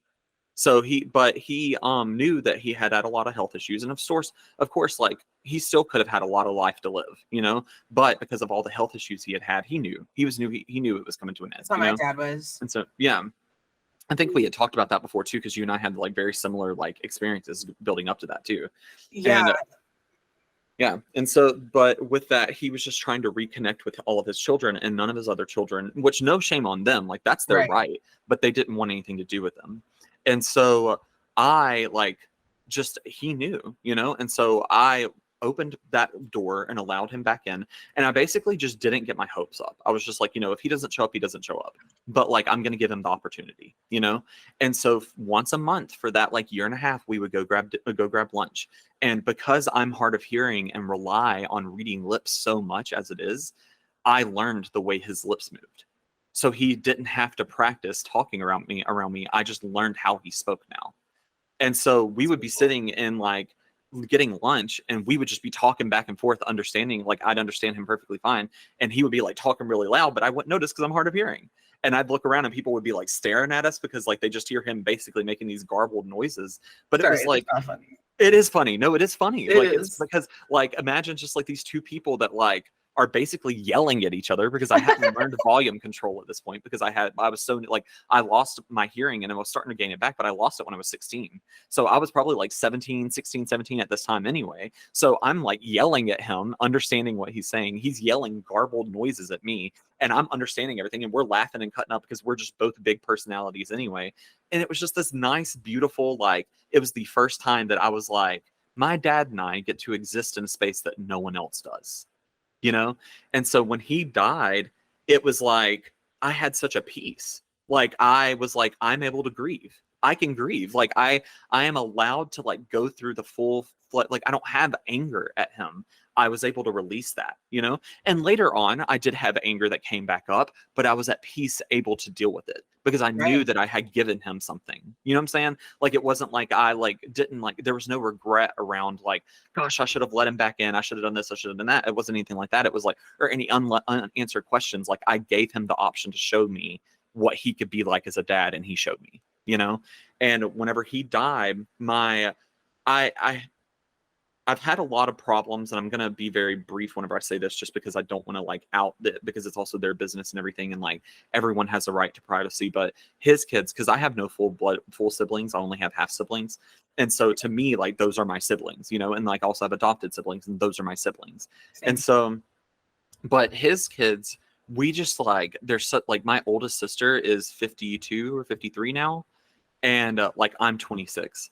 Like, there's such a huge gap between his other children and me, and we just had a lot of problems and a lot of differences, and they like didn't want to be involved in my life at the beginning of my life. And like, I love them so much, and I wish there was a way that we could all just like get along. you know, like, and I've tried, and I know they've tried at different points in time. So it's like it really is no one to point fingers at. It's just that we are so different, and being completely different generations like that has put a damper on our communication. And I have one sister that I like really like, I still connect with her really well and everything, and I visit her whenever I can. I got her to work on some movies with me, or like it was one movie, and then I got her like in with another one, but it's but she you know, I have a good like, we've built our own relationship, and that's awesome. But my other two siblings are his kids. It's like they don't want to build something unique with me. They want a relationship with me to look the way it has for all their other siblings. And it's just like, you didn't even know me for the first 15 years of my life. There's no way we could have that, you know? And I'm trying to just leave that open door for them as well. But all that to say, when my dad died, they really showed up for me. Like my oldest sister and my oldest brother that are his kids, like they really came through for me, and they like were there, and they just, because they knew that I had a close relationship with him. And so they like were like, you know, we loved him in our own way. We didn't want him around us, you know, like he had been not a great parent, but we love you and we know you loved him, so we want to support whatever you want. So they like paid for the entire funeral. And they like, because he didn't have life insurance, so they paid for the entire funeral. And actually, I hope I don't get in trouble for saying this, but I found this out later on. It was actually his ex-wife also helped in a way. And I won't say, like, that's their mom. And like they weren't even together at that point in time. That's nice. So again, just a bunch of beautiful human beings showing their beauty and showing up to come together on something, you know? Yeah. And it was just super nice. And they like really came through for me. And but I remember there was something that you said that about the comb, that I don't know what it was, but my dad, so this is like, I've talked about this a little bit, but I never like to talk about it too much because I don't want it to seem like I'm saying like I don't have privilege, because I do. But my dad was indigenous, and we have like 5 tribes that run on his side of the family. So, and you can look at him and tell, like whenever I show pictures of him, I mean like dark brown skin, black hair, jet black hair. The day he died, he had like 2 gray hairs. Like all the rest of his hair was just like jet black, you know? For him. And we've just always like, we all have good hair. You know what I'm saying? Like, that's just like how we are. And even my mom's side of the family, we all have good hair. That's how it is. We have nice, healthy, thick hair, you know? And so whenever he passed and I saw his body there, I walked into I was in the funeral home, and the dude that like was getting the body ready and everything, mortician or whatever it was, the funeral director, whatever, I forget what his exact position was, but he walked us in there to show, because like you have to look at the body and everything and like approve things and talk about stuff and everything. And they were like, you know, this is what we've gotten him ready. We've, you know, put makeup on and everything. And like his, you know, like now we just have to change him into the outfit that you guys want him buried in, or that you want him like presented in, because we cremated him. And so I walked in and his hair was messed up. And because we all have like, my mom has like really curly hair, so I have really curly hair. My dad did not have, like, he had very straight hair. It was wavy, but it was very straight. Like, you know, that indigenous, like, you know what I'm saying? Like very, you know, and so it was wavy if he didn't do much with it, because he has a natural, like a natural way of like, his hair just always regulated itself very well, like it, you know. And so, but his hair was messed up. Like there was a part of it that was kind of looped up like a curl at the top. And I was just like, oh, you guys didn't fix his hair. And I start fixing his hair, like touching his hair and like moving it aside. And literally the like funeral director like was like, we can do that. And I was just like, no, it's fine. And like my brother, like I could feel him kind of looking at me. And I looked over and he was just like staring at me. And I was like, I'm touching my dad's dead body. Yeah. Like it just, you know, it like clicked, like it hit, like Yeah. I didn't even think about it. I was just like, you have to fix his hair, because like I have been in that scenario so many times where we were visiting him in the hospital and like Just fix his hair. yeah, and I would fix his hair. Or like one time we went to go visit him in the hospital, and my sister, who wasn't his blood daughter, shaved him, because he was always a very clean shaved man. But when he was he was in a rehab after he had had a stroke, they were like, you know, helping him like get back to being a human, you know. And so they weren't shaving him, and so she shaved him, you know. And like we fed him like a really good meal and stuff like that. So I was just used to like doing that, and I stepped into that same exact role. Like I had dissociated in a way and stepped into that same exact role. And like I realized it was kind of embarrassing. I was like, oh, and I just stopped. And I was like, well, as long as you guys fix it, that's okay. And like at the funeral, they fixed it, but it was still a little bit bumped up. and I almost did it again. And I was like, Yeah. stop that. Do not reach into this casket and like in front of all these people, you know, like. No, I understand. And like, it's so funny that you say that because like, you know, me and my dad, definitely, we had like a close relationship. But I wouldn't say that it was super close just because he was definitely the provider type. So like we didn't have a close relationship growing up, but we really bonded later in life, like over poetry. And sorry, I just choked on my own spit. But actually, like my mom, very similarly, is very she's had a lot of death in her life, but my mom, very similar to you, just like does not give a fuck. Some people don't. And like I didn't. Like once I was in the act, I didn't think about it that way. And once my dad had passed and we were at the funeral, like I didn't think about it that way either because like I put my mom wanted my dad was an HVAC man and he wanted to be buried with stuff in his pockets. So he stuffed his pockets.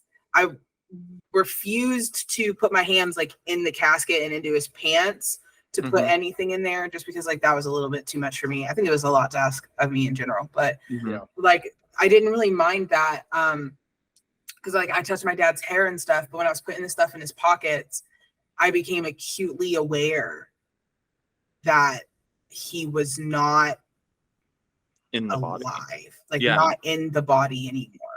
And that was very difficult for me because I don't know what they put in the chest to keep it from I don't want to know either. You don't need to tell me, but I don't know what they put in the chest. But it was when I was putting it in his pockets, it felt like there was like a box or something in my dad's chest. And it made me think of him like less like a human.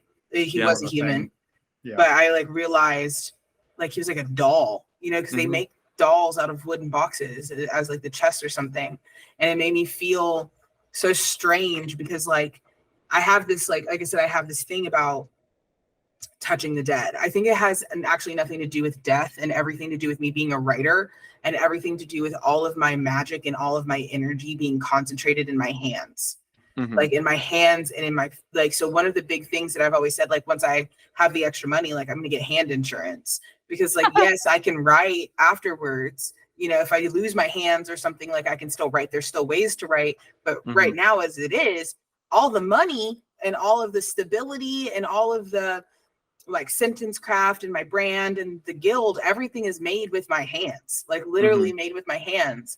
So I actually ended up in a semi-delusion. I write about this a little bit in my short story that is being featured in the guild, but like, or in Gilded periodically, but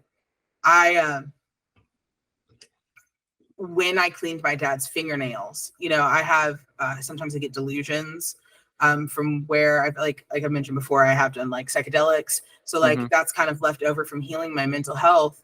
And like where I stopped doing those things, like sometimes I still get delusions or like hallucinations.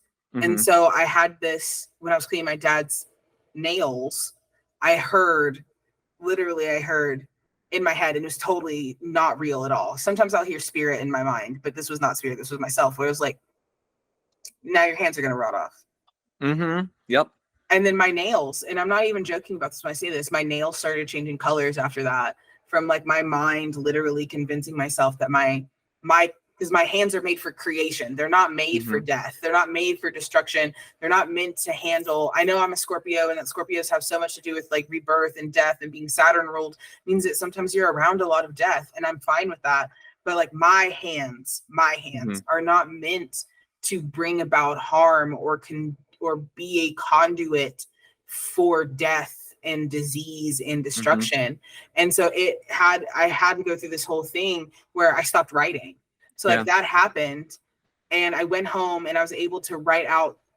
There's like a part in my story where it's like there are the rules of what happens when someone dies, what you're supposed to do ritualistically. And after that, I wasn't able to write anything for 3 weeks. It actually took me doing like a really intense yoga that focused solely on my hands to actually make my hands stop being numb. My mind had convinced myself that my hands literally were going to become non-functioning because I had allowed my sacred creative energy to become intermixed with this energy of like grief and destruction. And now that I've had all this step back, right? I've had a step back, I've healed, I've started writing again. Like I've done the healing that was necessary. Like, I'm so glad that despite me not wanting to, because I knew that it would cause essentially what was a psychotic episode, if we're being for real. It was micro, it was small. It wasn't like I was spinning out, but it was something that I was fighting every day. So like, even though I knew that it would cause some sort of psychosis or some sort of like stress in me, I am so glad that the past version of me that was experiencing my dad's vessel becoming a vessel and his like auric center no longer relighting, like being able to be there and help tend to his body and prepare his energy for its transition, prepare his energetic transition. I'm glad that I ignored the part of me that was like self-preserving. It was like, don't do this, it's gonna fuck with your shit.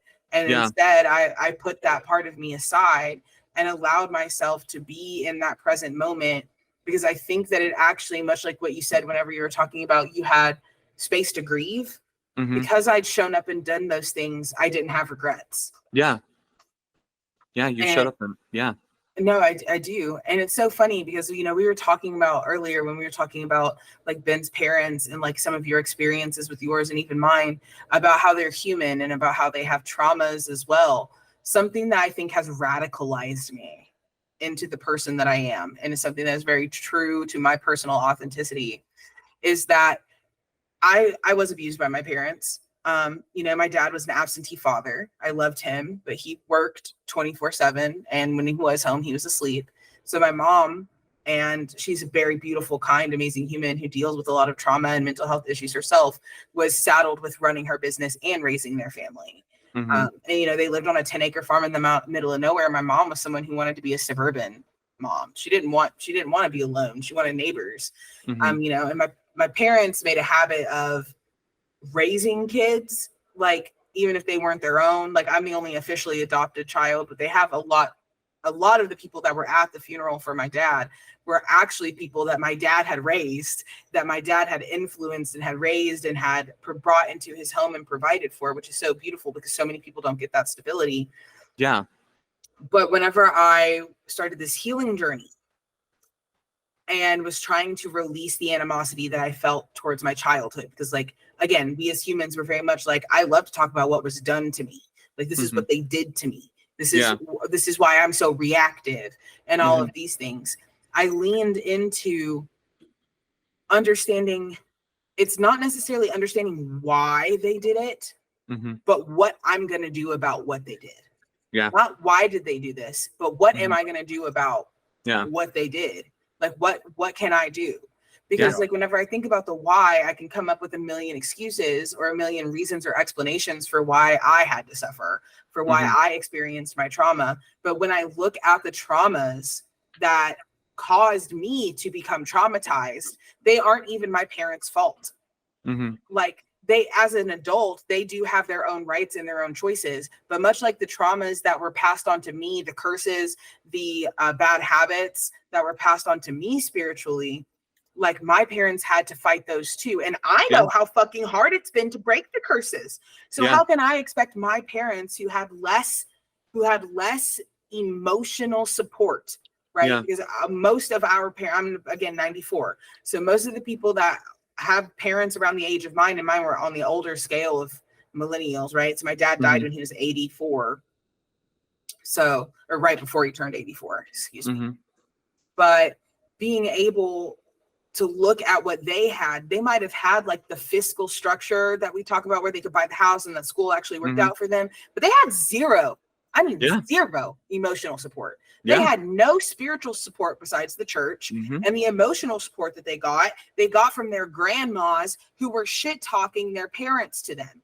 Like, or that they were literally didn't have parents, or they got it from government assistance, or they literally were homeless and then built themselves up before they had kids. Like, they have a lot of the same traumas that we right now are experiencing. And how the fuck can I be mad? Because I am mad. I'm mad it happened. But how can I be mad at the human for a problem that was not caused by humanity? Because ultimately, for me, my parents, the reason why they were so traumatized was because they grew up in a system that did not give a fuck if they were alive or dead, and actually preyed on the fact that they could be forced and brainwashed into literal servitude. And that's what's got me so, like, I'm sorry, I'm getting a little ranty, but that's what got me so fucked up about this entire situation. And part of the reason why I realized that I had to take action, and that why I said I stopped asking why this happened and started asking what the fuck I'm going to do about it. Because I can ask about what happened in the past all I want, but even if I have all that information and I do nothing to prevent it from happening and perpetuating currently now in the present, so that me in the future and maybe any children that I have or any like generations that come after me, even if they're not my own, they're not going to have to stand up and fight against the same systems that we had. And it makes me so infuriated because I am able to feel that way. Right? Because my parents, right, they sacrificed their creative design, their creative desires, and their true dreams and wants to the capitalist system in order to provide for me at all. Yeah. And so the only reason why I'm able to sit here and do this and talk about this is because my parents, instead of focusing on their mental health and choosing their happiness, instead signed up and signed the little waiver that you have to sign whenever you're a part of capitalism that says, I'm going to work to live and I'm going to work to die, and I'm going to keep working so that I can provide. That is what they sold their entire being to, which even like the fact that they did that is what gives me the privilege to sit here and say, I'm an artist and I have no intentions of selling my soul to capitalism, and every intentions of one painting, one story, one magazine at a time, dismantling that shit, because they should have never had to give up their social, emotional, and spiritual and physical health so that they could provide for the children that the government and the fucking big business wants them to have, because they wanted them to have children, because they want us to have children, which is why, like you mentioned Roe v. Wade before, which is why they're overturning these laws and making being gay illegal so that they can force us to reproduce so they can have more workers. So why in the fuck would I use all of this energy, all of these lessons, and all of these curses that I break, and all of these blessings that I gave to myself for a system that continues to insist that the only way that I'm allowed to exist in it is if I don't exist at all? Yeah. I will say just, which this conversation is freaking amazing, but I'm going to start wrapping it toward a closing point soon, so we don't have like 3 hour long episode. But there are so many things that like y'all are saying that I'm like, oh my God, we just need to do like the Fiction Forge and Enhance like authenticity podcast, like mini series or something like that. Let that be another like yearly seasonal thing that we do, because we'll have to do as many podcasts as you want to do. Yeah, so maybe we should talk about planning that out, because there's just so many things that even now I'm sitting here like there was something you said earlier that I'm like, ooh, I'm gonna bring that up as an idea, because that's just like a really cool idea. Like, yeah, so many cool things. But I do want to say that like, just to kind of bring it, which I mean, of course, I want everybody to have their point to say their stuff. So please, by all means, say whatever you want to say before we end. So yeah, but there's just so many things that you guys have said throughout all of this, and I think that it's so important that like the whole like it really reflects like we're all being authentic in some way, so future versions of us can be even more authentic. Exactly. Like my mom, like I love my mom to death, and I would do anything in this world for her. And like, we are super close, but there are a lot of things that I lose my temper a lot, or not even lose my temper. That's not the right word, because I am very good at tempering. Well, I'm very good at tempering my temper for the most part, but here recently, this Mercury retrograde's been testing me, but I lose my patience a lot with her. And I try to remember, I'm like, you are like, just me losing my patience with her. Imagine what it's like to be her right now. Like she's dealing with, like, she's always been such a sharp, like quick-witted person, you know what I'm saying? And like to be in they would probably get along. But they definitely would. Yeah. But my mom, like, she's just, like she's not really even old. Like she's just in her like late 60s. You know what I'm saying? Like she's like my mom's just disabled. She's not old, and that's exactly disabled. Just knocked my microphone around, but that's exactly how she is too. And she has like a lot of long-term problems from COVID, and like she almost died from COVID in 2022, in the beginning of 2022, and I had to like come up and threaten to sue a hospital to make them actually care for her, and so it was a like whole thing. But she just like she struggles a lot with like, and there's a lot of things that like that are like, I would say toxic traits that she still kind of like presents, and we've talked about them and stuff like that, but she's changed a lot, and she's changed a lot in a direct result of me, bro, like, same. This is why I'm saying your mom and my mom would get along. Yeah, like I do think so. My mom was also in a coma for lung problems, not COVID, But my Oh mom was in wow. a coma for 3 months Oh wow. with a really bad case of pneumonia, and she only has one functioning like lung now. Oh my So God. yeah, I Yeah. know. So just like you being like, my mom was super sick from COVID and almost died. Uh-huh. Well, yes, my mom did not have COVID. She Mhm. did have lung issues and was Yeah. also hospitalized for a long. I didn't know that about your mom, so I'm kind of a little shocked a little bit. Yeah, you and I about- have we have a lot of we have a lot in synchronicities. common. Yeah. But yeah, so with her though, she's just like, she is still, very conservative. She's still very like Christian, but she has changed a lot with where she's like, okay, that's what's right for me. That doesn't mean that's what's right for everybody, And like she has finally started really taking that into her identity, being like, and because of that, it's opened up for her to see, like, I support her. If somebody, like I say this all the time, if somebody wants to believe being gay is a sin or that I'm going to hell because I'm a witch, that's your right. Go believe that. Don't get in my way. Yep. Like, I'm not going to get in Yep. your way. I will support I even put this in response to another comment that same person put on my Facebook. Whenever the one that commented, like, why would you post this? She commented on something else and was like, why are you posting this? I'm assuming it's to get a rise out of people. And I was like, no, it's not that. But I put in there, I was like, this is not, because it was something about how, oh yeah, it was a post that I shared that said, your religion has a right, or your religion prohibits you from doing things. It does not prohibit me from doing things. Yeah. Learn the difference. And so she was like, I don't feel prohibited by the church at all, and blah, blah, blah, blah, and all this other stuff. Good And I was for like, you. that's good. Good for you. If you do not feel confined by the rules that are set out for you by your religion, then you are in the right religion for you. Good for Mhm. you, but it's not for me, And I told her, I was like, I'm not just saying this about Christianity. I was like, this is not my intention. I was like, there are other, like, religions out there. I was like, there are countries right now where people are literally being murdered for being gay, a woman with an opinion, anything other than a straight man. You know what I'm saying? Like, they are being literally, legally, by the ordainment of that country, because of religious beliefs, being murdered right now. Yeah. I was like, and those aren't Christian countries. It doesn't mean that Christianity hasn't done it in the past, because they sure have. Oh yeah. And there's like, there's a lot of things in our country that is impacted very heavily by Christianity that people turn a blind eye to, Yeah. And so like, but their religion controlling other people is dangerous no matter what. And I it takes agree. away people's like authenticity. But I was explaining that to her, and I We was should do just an like, episode about cults. yeah, honestly. Yeah. And so, I would but love yeah, to come unpack some cults with you. I love that. We definitely should. We should plan that in the future. But yeah, but all of Yeah. that to say, like, that with my mom, like, there is a lot of stuff that I had to start giving her credit for. And through, again, to get a little witchy woo woo on here, which that isn't typically what I do on these episodes, but like, I don't care, like, because we're being Excuse them. authentic today. Yeah. And so, no matter what, like, I hope people can still get the message from what I'm about to say. But like, one of my biggest spirit guides is my grandma, and her name is Norma, and Norma Lee. And so, oh gosh, Hues. No, completely unrelated. Norma as a name came up as a sign this week. Oh my gosh. Shut the front door. I'm so serious. That's so I insane. wish I had Oh my God. screenshotted it now. That's crazy. That's so crazy. Okay, yeah, but Norma is her name. And so I connected with her. I've always felt such a strong connection to her.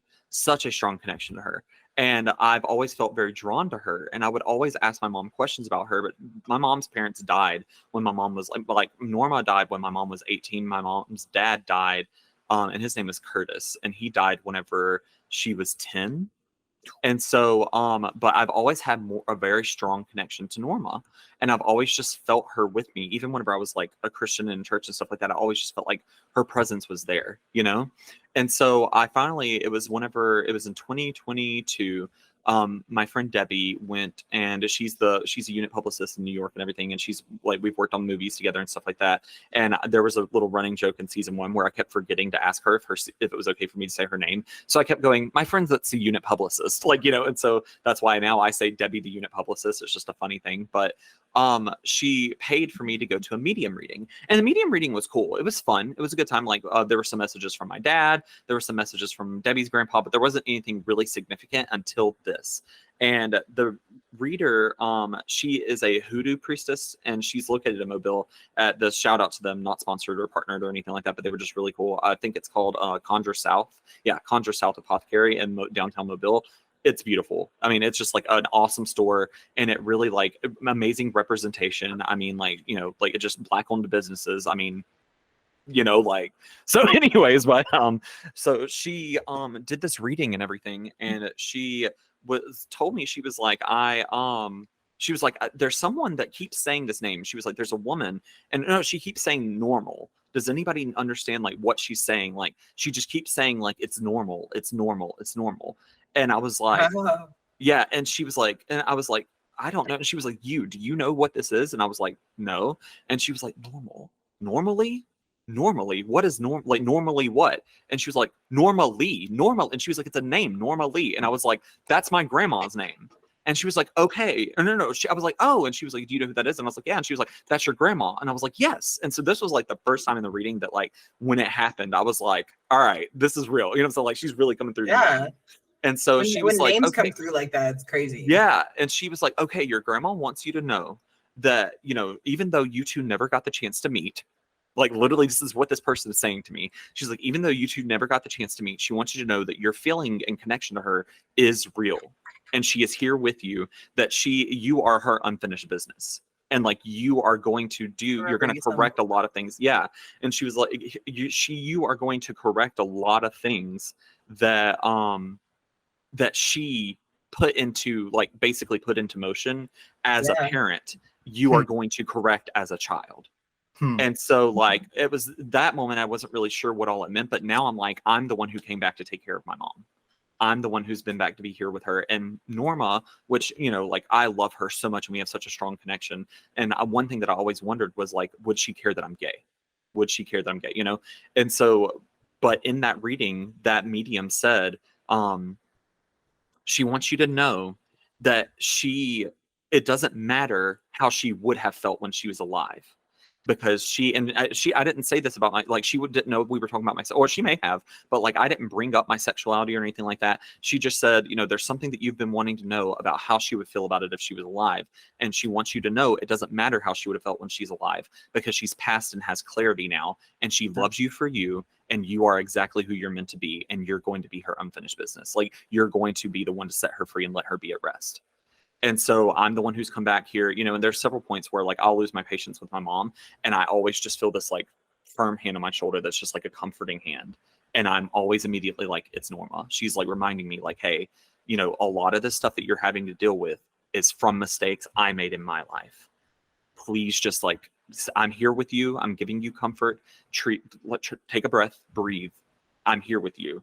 You're healing our family, you know? And it's like that sort of feeling like, you know, it's constantly like each generation before was a little more authentically themselves so that we could be today.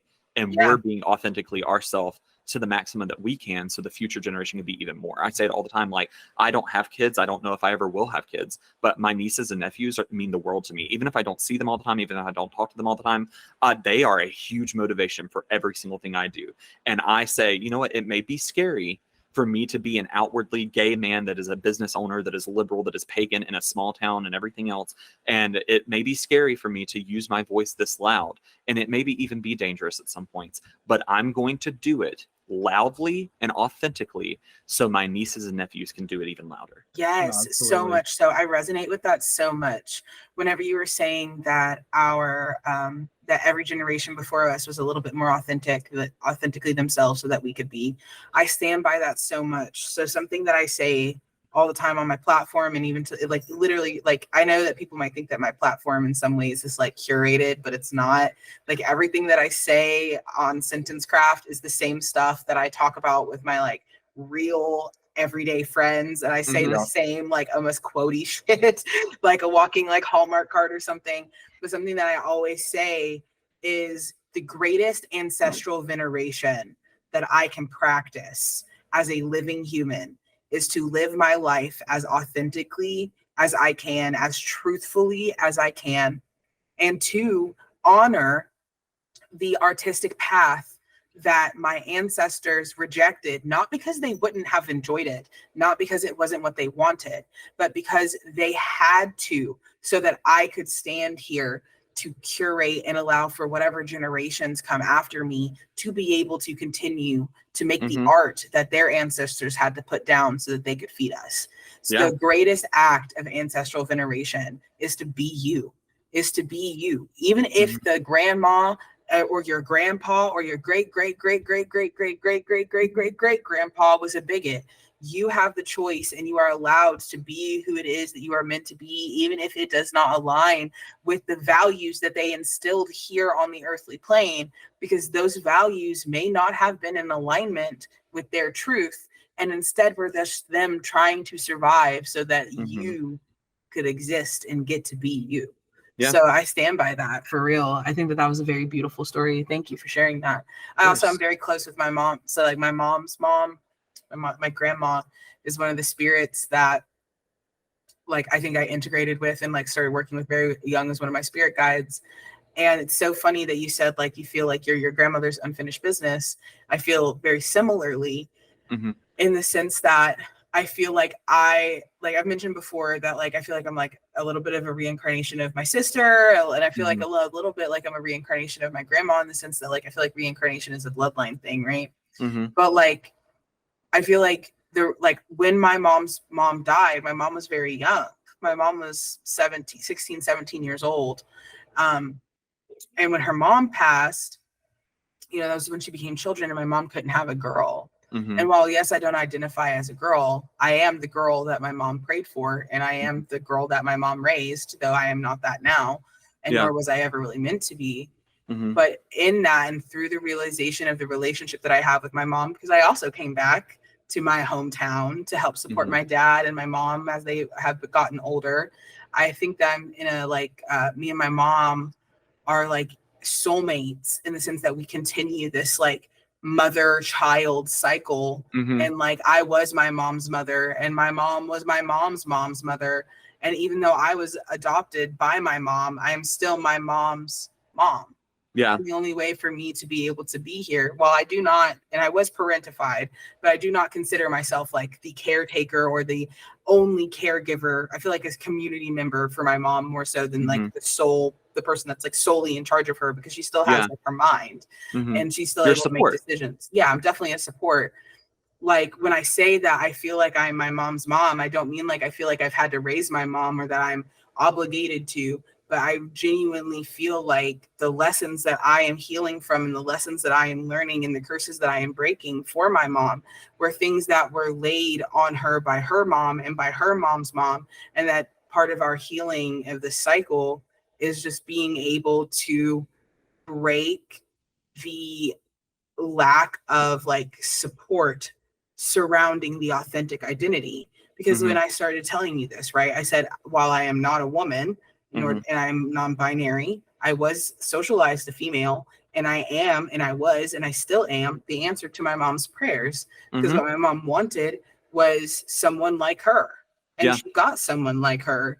I just don't think that seeing what like her really looks like was something that she was able to fully register in my early years, because like I've been trans my whole life, but I've been living as who I've been meant to be and who I've always been for about the last 4.5, 5 years. And I've always been trans. And my mom was the first person that I told that I was trans. And when other people's moms could have been like, hey, I fucking hate you, and I'm gonna throw you on the street, and like giving you all these epithets, my mom was just kind of like, I've always known, don't make a big deal out of it. And so I ended up closeted, not necessarily because like I wouldn't have been supported. There were other issues that needed to be taken care of around identity first. But like when I lived my life closeted as a survival mechanism to allow myself to live more peacefully. But it was later in my life where I realized that when my mom was attempting to make me not queer, it wasn't that she hated me for being queer or that she didn't think that I was queer. She simply knew that by me choosing to reveal my authentic identity to the world, that I would have a more difficult time. And in her mind, by showing me how hated gays were, by showing me and mirroring some of those behaviors, that was her attempting to, one, prepare me for whenever I did come out and was queer, and two, give me the opportunity to decide whether or not I actually was. And you always are, okay? Because there's no decision. Yeah. But like deciding whether it was something that I could handle being out and about. And the fact that that's even something that anyone has to deal with at all just shows, I think, how much healing we as like a human population have. Because like, why should someone be scared that them loving another human being is something that is so terrible that it would be giving them and leading them to be ostracized. So I just feel really touched by like the healing that you've gone through with your mom and the relationship that you've been able to curate there, because very similarly, me and my mom have had a rocky relationship, and being able to actually speak to her and have the courage, because that's the other thing, right? Because people will always say, well, I have a really shitty relationship with my parents, and their parents aren't narcissists, because we're not talking about narcissists here. We're just talking about regular people with trauma, because they're a totally different breed. But like, they are so afraid of standing up for themselves or speaking about who they are authentically that they end up living their whole life never speaking their truth, and then they blame, right, the adults in their life that they didn't have the courage to speak up to for the reason why they're oppressed in their adulthood. And usually around the ages of like 15, 16, 17 years old, like that's really around the time that you start having the courage to start speaking up for yourself in general. And I know that there are some people that are shy, but you have enough autonomy then to make that decision, because that was, at least for me, around the time that I really realized that I can't change the fact that I'm trans, and I can't change the fact that I'm queer, but I don't have to talk about it in an environment where it would cause conflict. But if I didn't talk about it in a space where it would cause conflict, those people would have never changed. And my mom, I did talk to, but my brothers, I didn't. So me coming out, changing my name at almost 30 years old to my brothers, who I'm currently in no contact with. Well, I'm in low contact with one, but no contact with the other. Like putting that on them and being like, by the way, like I'm getting my tits cut off, and I use they them pronouns, and I've changed my entire name, and I've been living this way for a very long time, and this has always been true. You just didn't know. I can't expect them to just be like, okay. Yeah. Because that was something that we didn't get to do, you know? So. I had a very similar, not very similar, but just like a kind of similar touchy like thing with my brother that's my dad's son. And so because whenever I came out, like I didn't feel the need to really come out to my dad's kids, because they were really getting to know me at the same time that I was fully accepting my sexuality, you know? So like they knew me at the time that I was like, am I bi? Am I gay? Am I, you know, like at the point where I was like fully allowing myself to actually like follow these, you know, like search this part of myself, you know? And so, but with my mom's kids, like I had already come out to my sister whenever I was young, and I finally just like decided that I was like, okay, I'm done, you know, like hiding who I am, and I'm going to be who I am, because I was outed my senior year. So after that, I was kind of like, all right, like why not, you know? And so with my brother, I called him and let him know, and I talked to my mom in person and everything.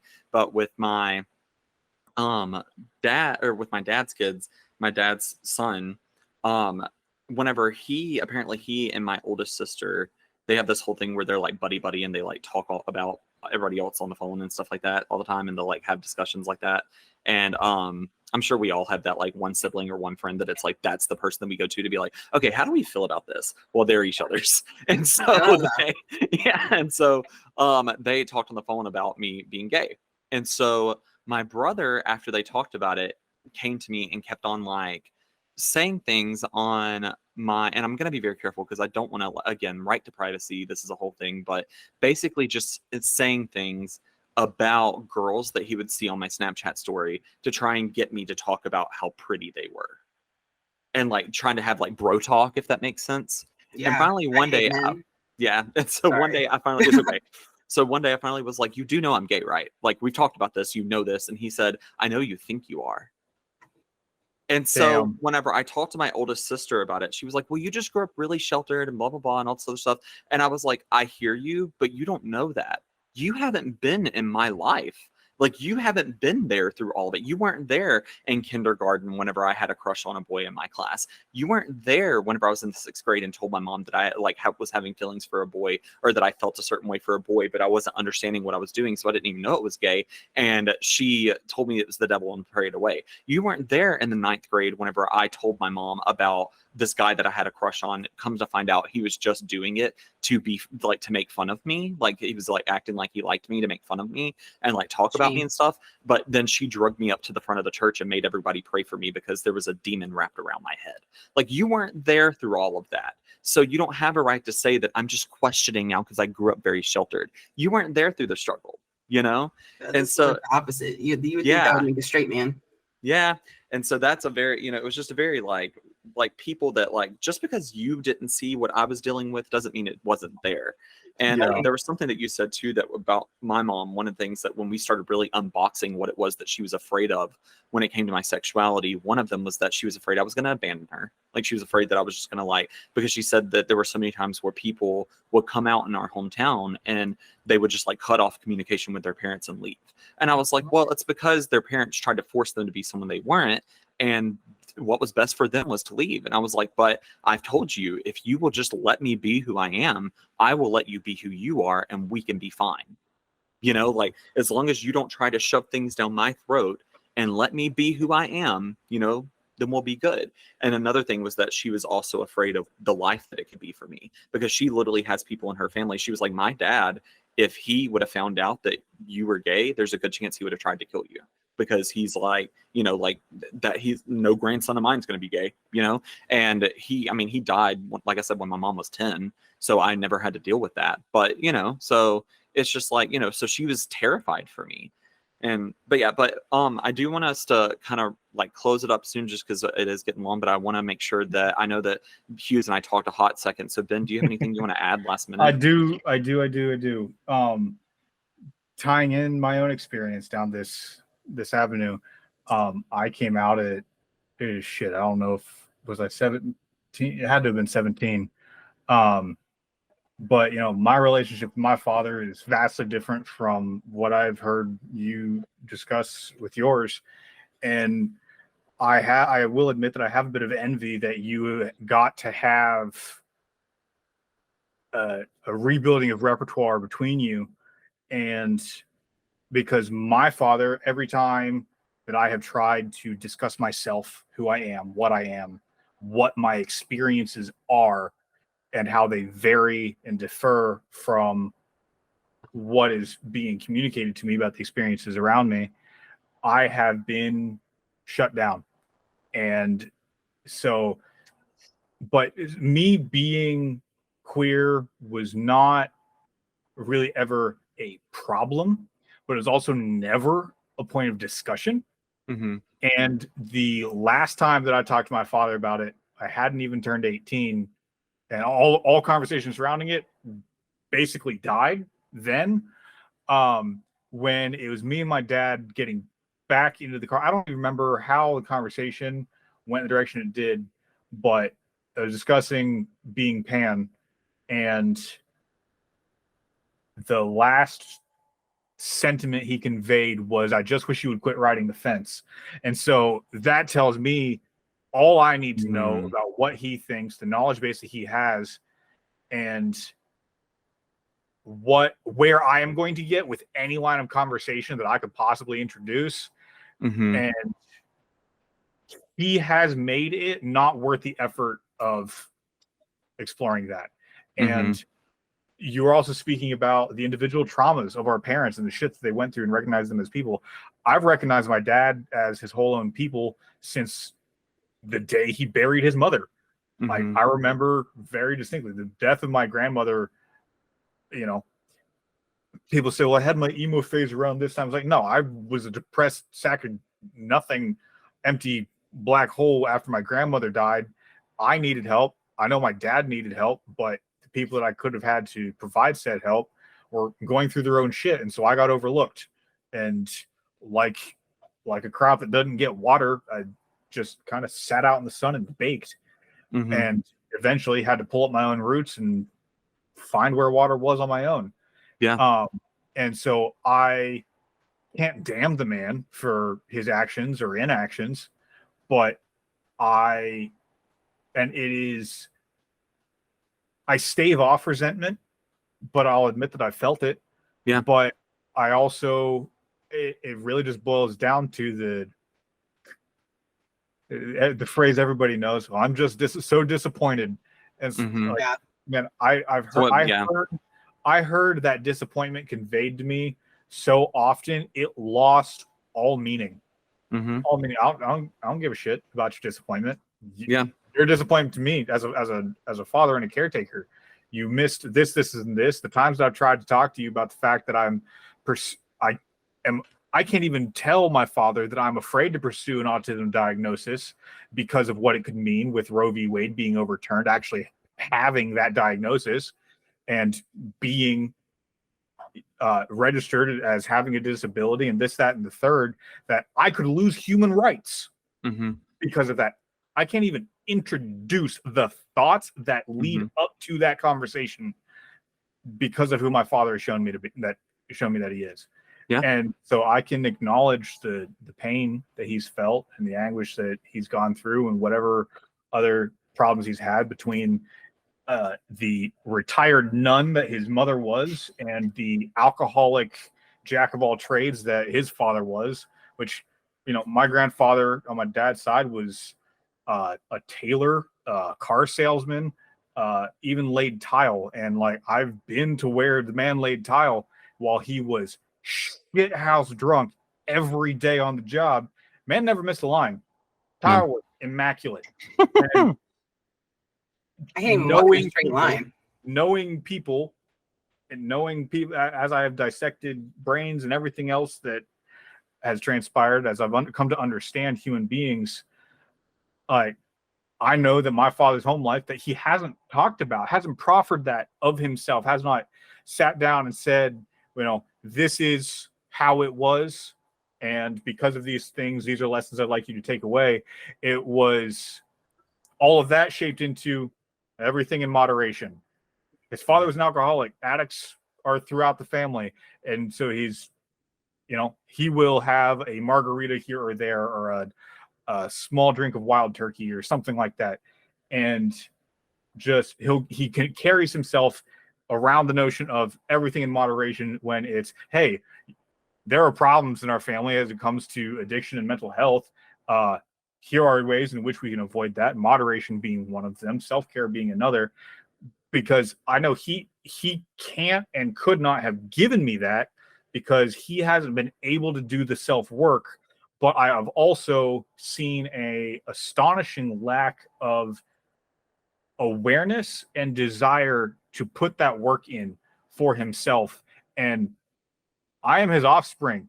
That growth is not my responsibility. And I can't allow it to be my responsibility. And I have anguished for years over how to have a relationship that isn't, I can't even say it's worth having because I can't establish the value on it because it's just not there. Yeah.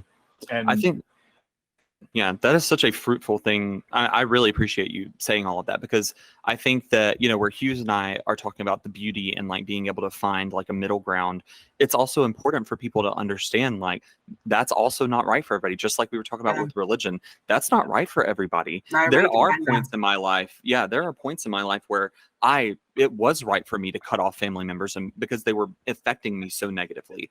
And now I'm finally at a point where it's like, okay, it's okay for me to want to be back around my mom and to like have a relationship with her. We still have things we have to work through, you know, like, but for some people, they never get that opportunity. And I hope that one day you and your dad get that chance, but I hope it's in a way that will be healthy for you. And that allows you to stand in your authenticity. Yeah. And like, because you're an amazing human being and just like like I said, the positivity that has been put into my life by getting to know you and getting to know Hues, like I would not trade it for anything. And us being able to sit here today and talk about how we've made mistakes, we've done toxic things. There may be things that we've done that was abusive in the past and we could have negatively affected somebody's life. But we're here today saying we're trying to be better. We're trying to talk openly about that and be honest about that and change who we are to show other people that they can change. You know, like I really hope that there is some, like, because I used to do a lot of racist shit, you know, like, and that's something that I hate about the past, but it's something I feel I've never seen you act like that ever. So hearing you say that, I'm laughing a little bit because like, I feel like that's everybody, like every white person's skeleton in the closet. Yeah. But like, I have never graveyards. Like in my experience with you, Sam, you have not come across as like you're actually like way more woke than like a lot of other white people I know. And not just that, but like you're educated and you definitely have done the decolonization work. So like, hear you say that, I'm like, I don't know who that Sam is. Yeah, I mean, it was luckily it was I don't all know. 18, it was all like 18, 19 years old and younger, luckily. Yeah. And it all started, and I talked about this for a little bit on my TikTok, but there was this guy, and I wish I would have gotten permission. I need to get permission to say his name on the podcast because I want to give him credit for this, but he is a black man and he's a gay man. So we met, and just giving those identifiers to explain the kind of story and everything. So we went to the same college, and I'll just be honest about it, and like, and if it's okay, I'll let this be my last story, and then I'll give you guys a chance to say anything else that you guys want to hop in and do. And so, but so one of my siblings is mixed, and so she like had a lot because she was raised with white people. There was like that strange identity kind of like where she didn't feel like she was able to connect. Yeah, and so she like, so you probably can relate. Like she didn't like, she has like fair skin. She like, you actually have a lot of the like similar like mixed qualities where like she had like freckles, but she had really red hair, like very red, like fragile hair. I don't know if that's the right way to say that or not, but like very like it looked like black people's hair, but it was very like, it was because we didn't have the knowledge and like to help her tap into that side of herself. It stayed very dry and very like broke a lot. We didn't teach her, like we didn't know anything different, And so there was constantly that like, but she has very fair skin, like she has freckles. She's a ginger, has beautiful red hair, but she never like, because she even then was like lighter skinned and like had freckles and things like that, there was that like lack of connection to her black side and like her black identity and things like that. And so she really like looked for that. And she and I were always so close. Like, even though she was my adopted sister, like we were like thick as thieves whenever we were growing up. Like people always thought that we were like blood siblings because of how we acted.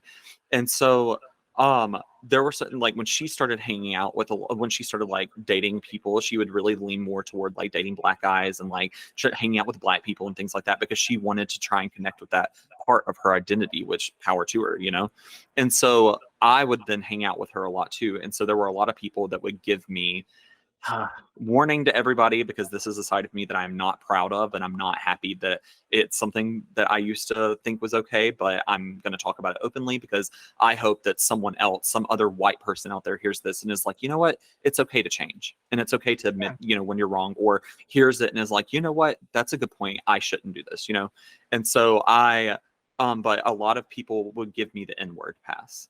And so I thought it was okay for me to say, like, around certain people. So whenever I got to college, I had a group of friends that like, they were predominantly black, and I started hanging out with them a lot, and I started slipping back into that.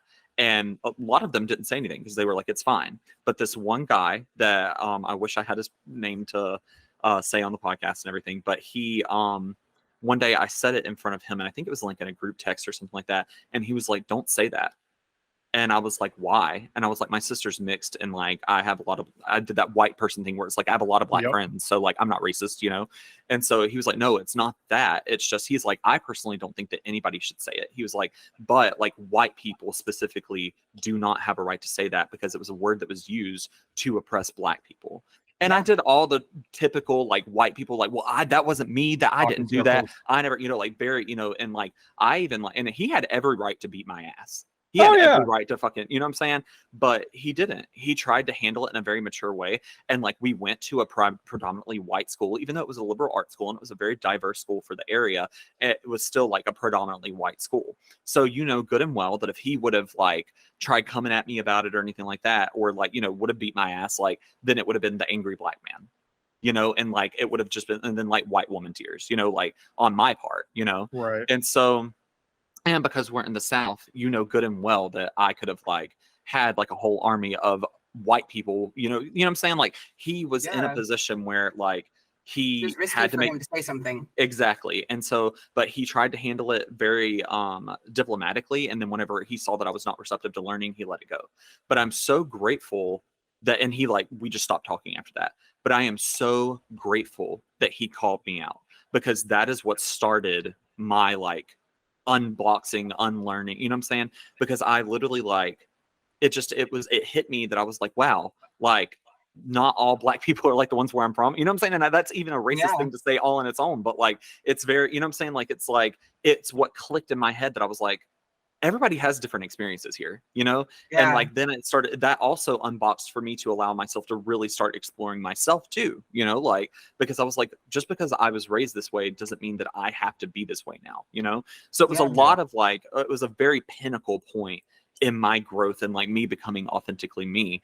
And probably about 6 months after that happened, I reached out to him and I like apologized to him and I was like, I'm very sorry. Like, you had every right to like call me out, and like I want you to know that I've like taken that out of my vocabulary. I understand now like what it was you were trying to say, and I'm trying to be more educated every day, you know?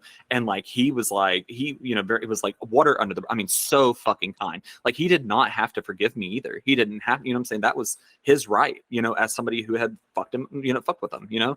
And so, but he, you know, but he like, he was so kind about it and was like, you know, like, I appreciate this so much. And, you know, this is all I could have really asked for. I'm glad you took the time to really listen to what I was saying. Like, even if it did take a little while, like, and was so, I mean, so kind, you know? And like, now he's one of the like biggest people. Random dude. I know. And like, now he is one of the biggest, my biggest like supporters on social media. Like, anytime I post anything on Facebook or anything like whenever everything happened with George Floyd, I like went and posted, like, I did the whole like black, you know, like profile picture and everything to like, you know, or no, I think I put a filter on mine that said like Black Lives Matter.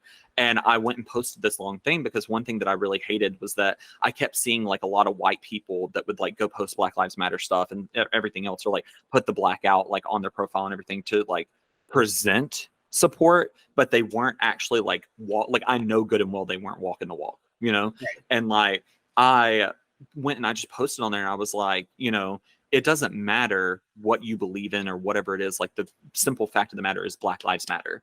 And like, I'm going to be vocal about that. And so many people try coming in the comments and being like, you know, like, oh, well, all lives matter. And it's like, yeah, exactly. That's why Black Lives matter. Fight me in a dark alley. You know, like, yeah, like all lives do matter. That's why I'm saying Black Lives Matter, because it seems like we have forgotten that Black Lives Matter, you know?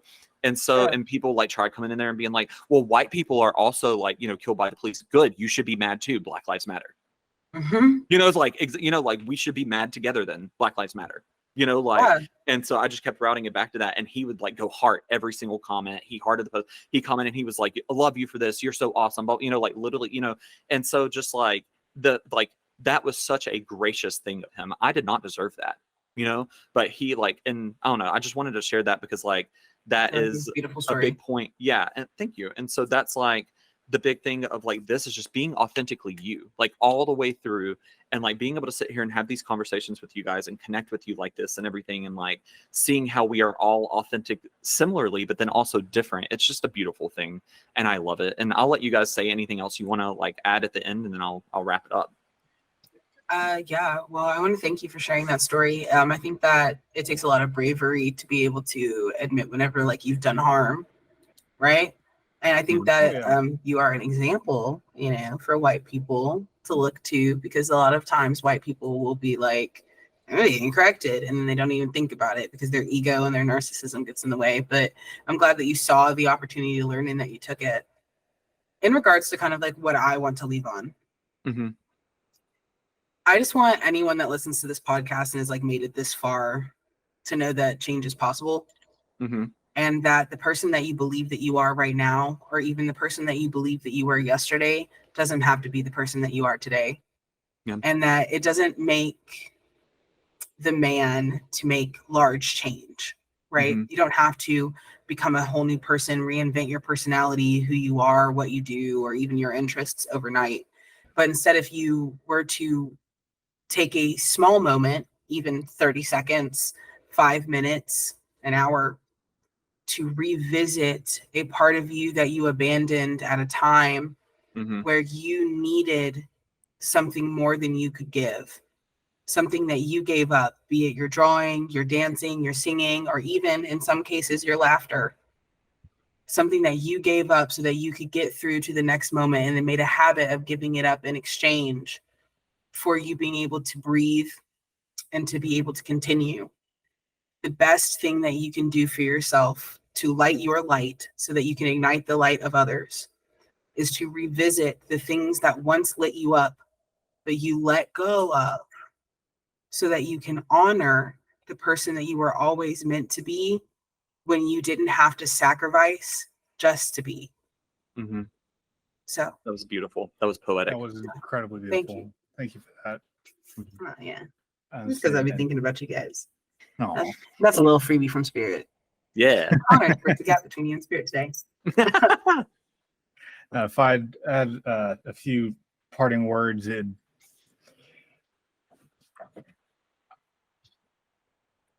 I didn't even know what exactly the shape of this podcast is going to be when we sat down to record. I knew we were going over authenticity and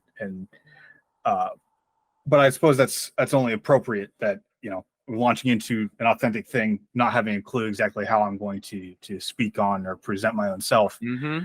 you know. And as you were speaking to having been through and done and said some racist shit, I was raised and socialized a young white male in a Methodist Christian household. You're blessed that And Ben is not a Nazi.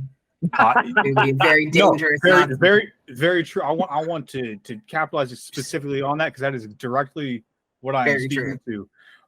When I hit high school, the kid who became my best friend, because I grew up without a lot of close friends. Being young and autistic, it's like that. People tend to ostracize you. Somebody sat down next to me my freshman year and said the phrase, "We're going to be best friends." We were for the next 8 years.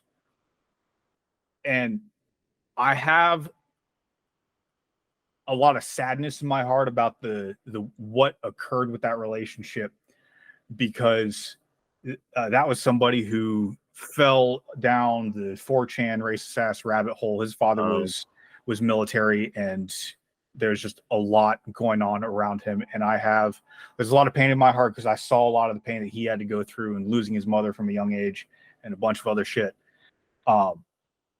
And I chose to wash my hands of that relationship and improve my own self and move forward and be better. But he well and truly became a outspoken fascist right around those eras. And a lot of what happened stemmed from him effectively shooting himself in the foot to get out of completing basic training when he signed up to go off to the military right after high school. And the changes that occurred in him, because that was not him exploring his authentic self, darkened him from what I knew, with the brightness that I saw. I mean, this is a kid who wanted to get into radio broadcasting and just being a jockey and be in front of a mic and doing the thing that we're doing now, conversing. And he didn't get that. It turned him into a rotten person.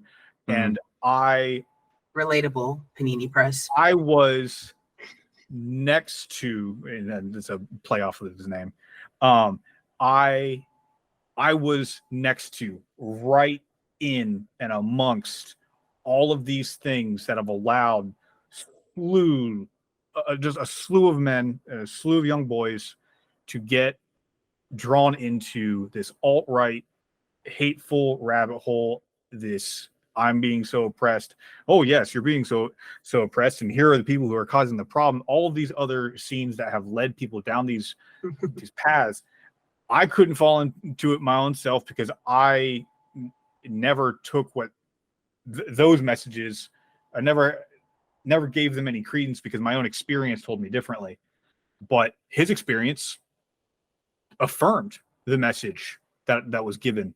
And so I had to split ties and recreate my identity when I hit college and all these other things.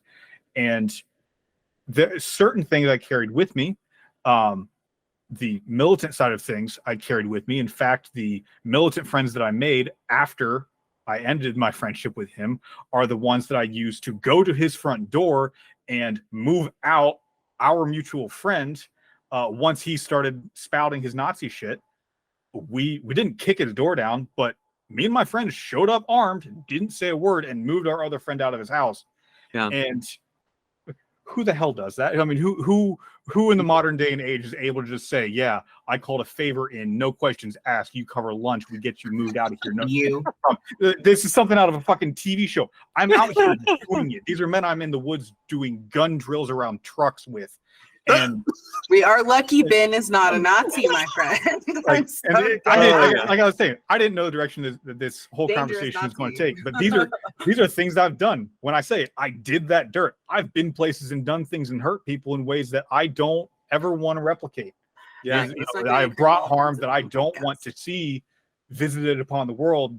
Yeah, and I've been there. But for having done that, it gives me the unique perspective to sit here and say, you can go through that. You can be put through that by other people. You can choose to opt into it. But the second that you choose to step away and redefine yourself and make a less destructive, a constructive, bright future for yourself, if you are choosing happiness, you are choosing healing, you are choosing to make relationships that are, and they don't even have to be mutually, but relationships that are mutually beneficial, and growing and connecting, building out relationships and giving people a chance, you will be given chances that you weren't given prior, chances and opportunity costs that kept you from getting your foot in the door or being understood or being accepted. You will find those when you choose to be the one that is accepting of others, that is choosing to make changes yourself. You will stimulate change around you. And it is the single most powerful thing that I think I've ever experienced, is being given the opportunity to have and enact that change. Yeah.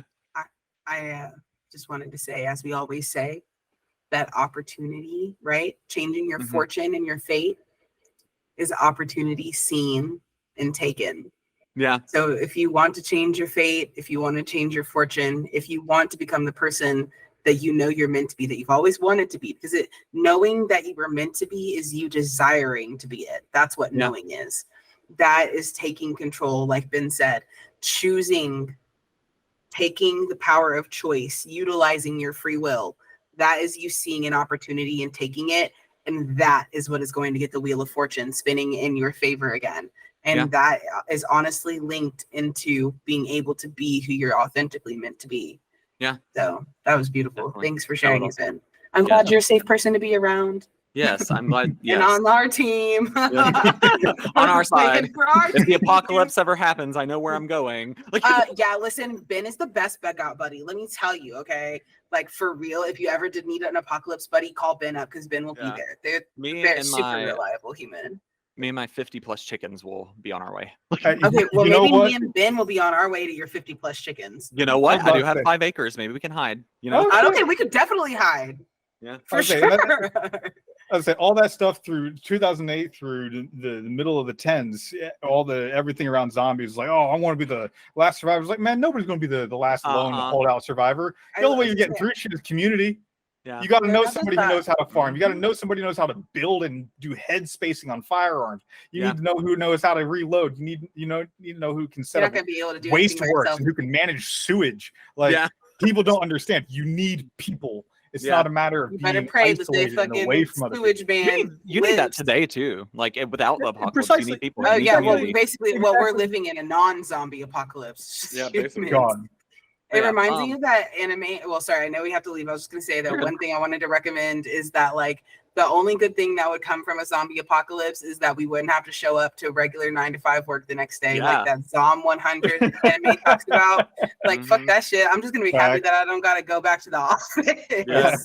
Like, it's like we find out there's a zombie cure, like a cure to zombie, and it's like, actually, can we keep this going for another 10 years? Like, I really don't want to go back to work. Like, no, everybody's got to become zombies turning back to humans. No, everyone has to be a human now. Back to work, everyone. Chop chop.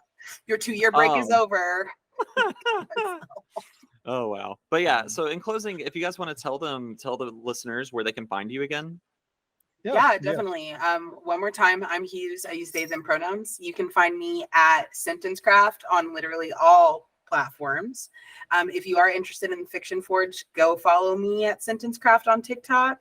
and hopefully we'll be able to reveal a little bit more soon besides what we talked about here in the show. And if you are interested, once you get there, go check out the link in my bio. Maybe you want to book a reading with me. Maybe you just want to come hang out. Maybe you want to apply to join the Fiction Forge. But it's going to be in that link in the bio on any of my social medias at the Theft. Yeah. So. And I'm Ben. Hi again.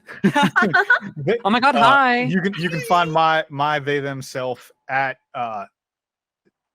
Sideshow 031. No spaces, no caps. You know, I've owned that since 2008. That's on every platform available. Everything from my PSN to Xbox to everywhere else. I've managed to successfully capture Sideshow 031. So I do have one question. And so in closing, I just remembered it when we were talking about like our dads and stuff like that. I was like, I wonder if I still have that somewhere. I wrote a poem that I read at his funeral. damn. If I read a poem read at my it dad's funeral, here, if I read it, can I also submit it for the gilded periodically? Like, is it okay that it's read publicly here? Okay, cool. Because if it's cool with our listeners, which I mean, you have no choice, just listen. Please don't skip this. But I'm gonna read it for you guys in closing and let that be this like is the most important part. So you better buckle in and shut up. Yeah, it's not a long poem. Don't worry, guys. But yeah, so if it's okay, I'd love for you because I know you're both appreciators of like writing and like poetry and literature and stuff. So yeah. Poems a way into seeing the soul, like the eyes. Apparently I didn't name it, but in my head, like I always just called it Dad's poem. But then this is my first time reading it since I wrote it whenever I was 18. So like we're really getting the treat here. So like, but talk about takes on the revolution. I know. Already sharing too much. I know. Go ahead. But so okay. But to me, I think the name of it would be like, and I'm probably going to rename it to this, but Find Me Where I'll Be. Is what I would actually name this. So whenever I submit it for Gilded periodically, it'll be named that. And I'll probably, if it's okay, submit it with a picture of my dad or something like that. Mm-hmm. So, okay.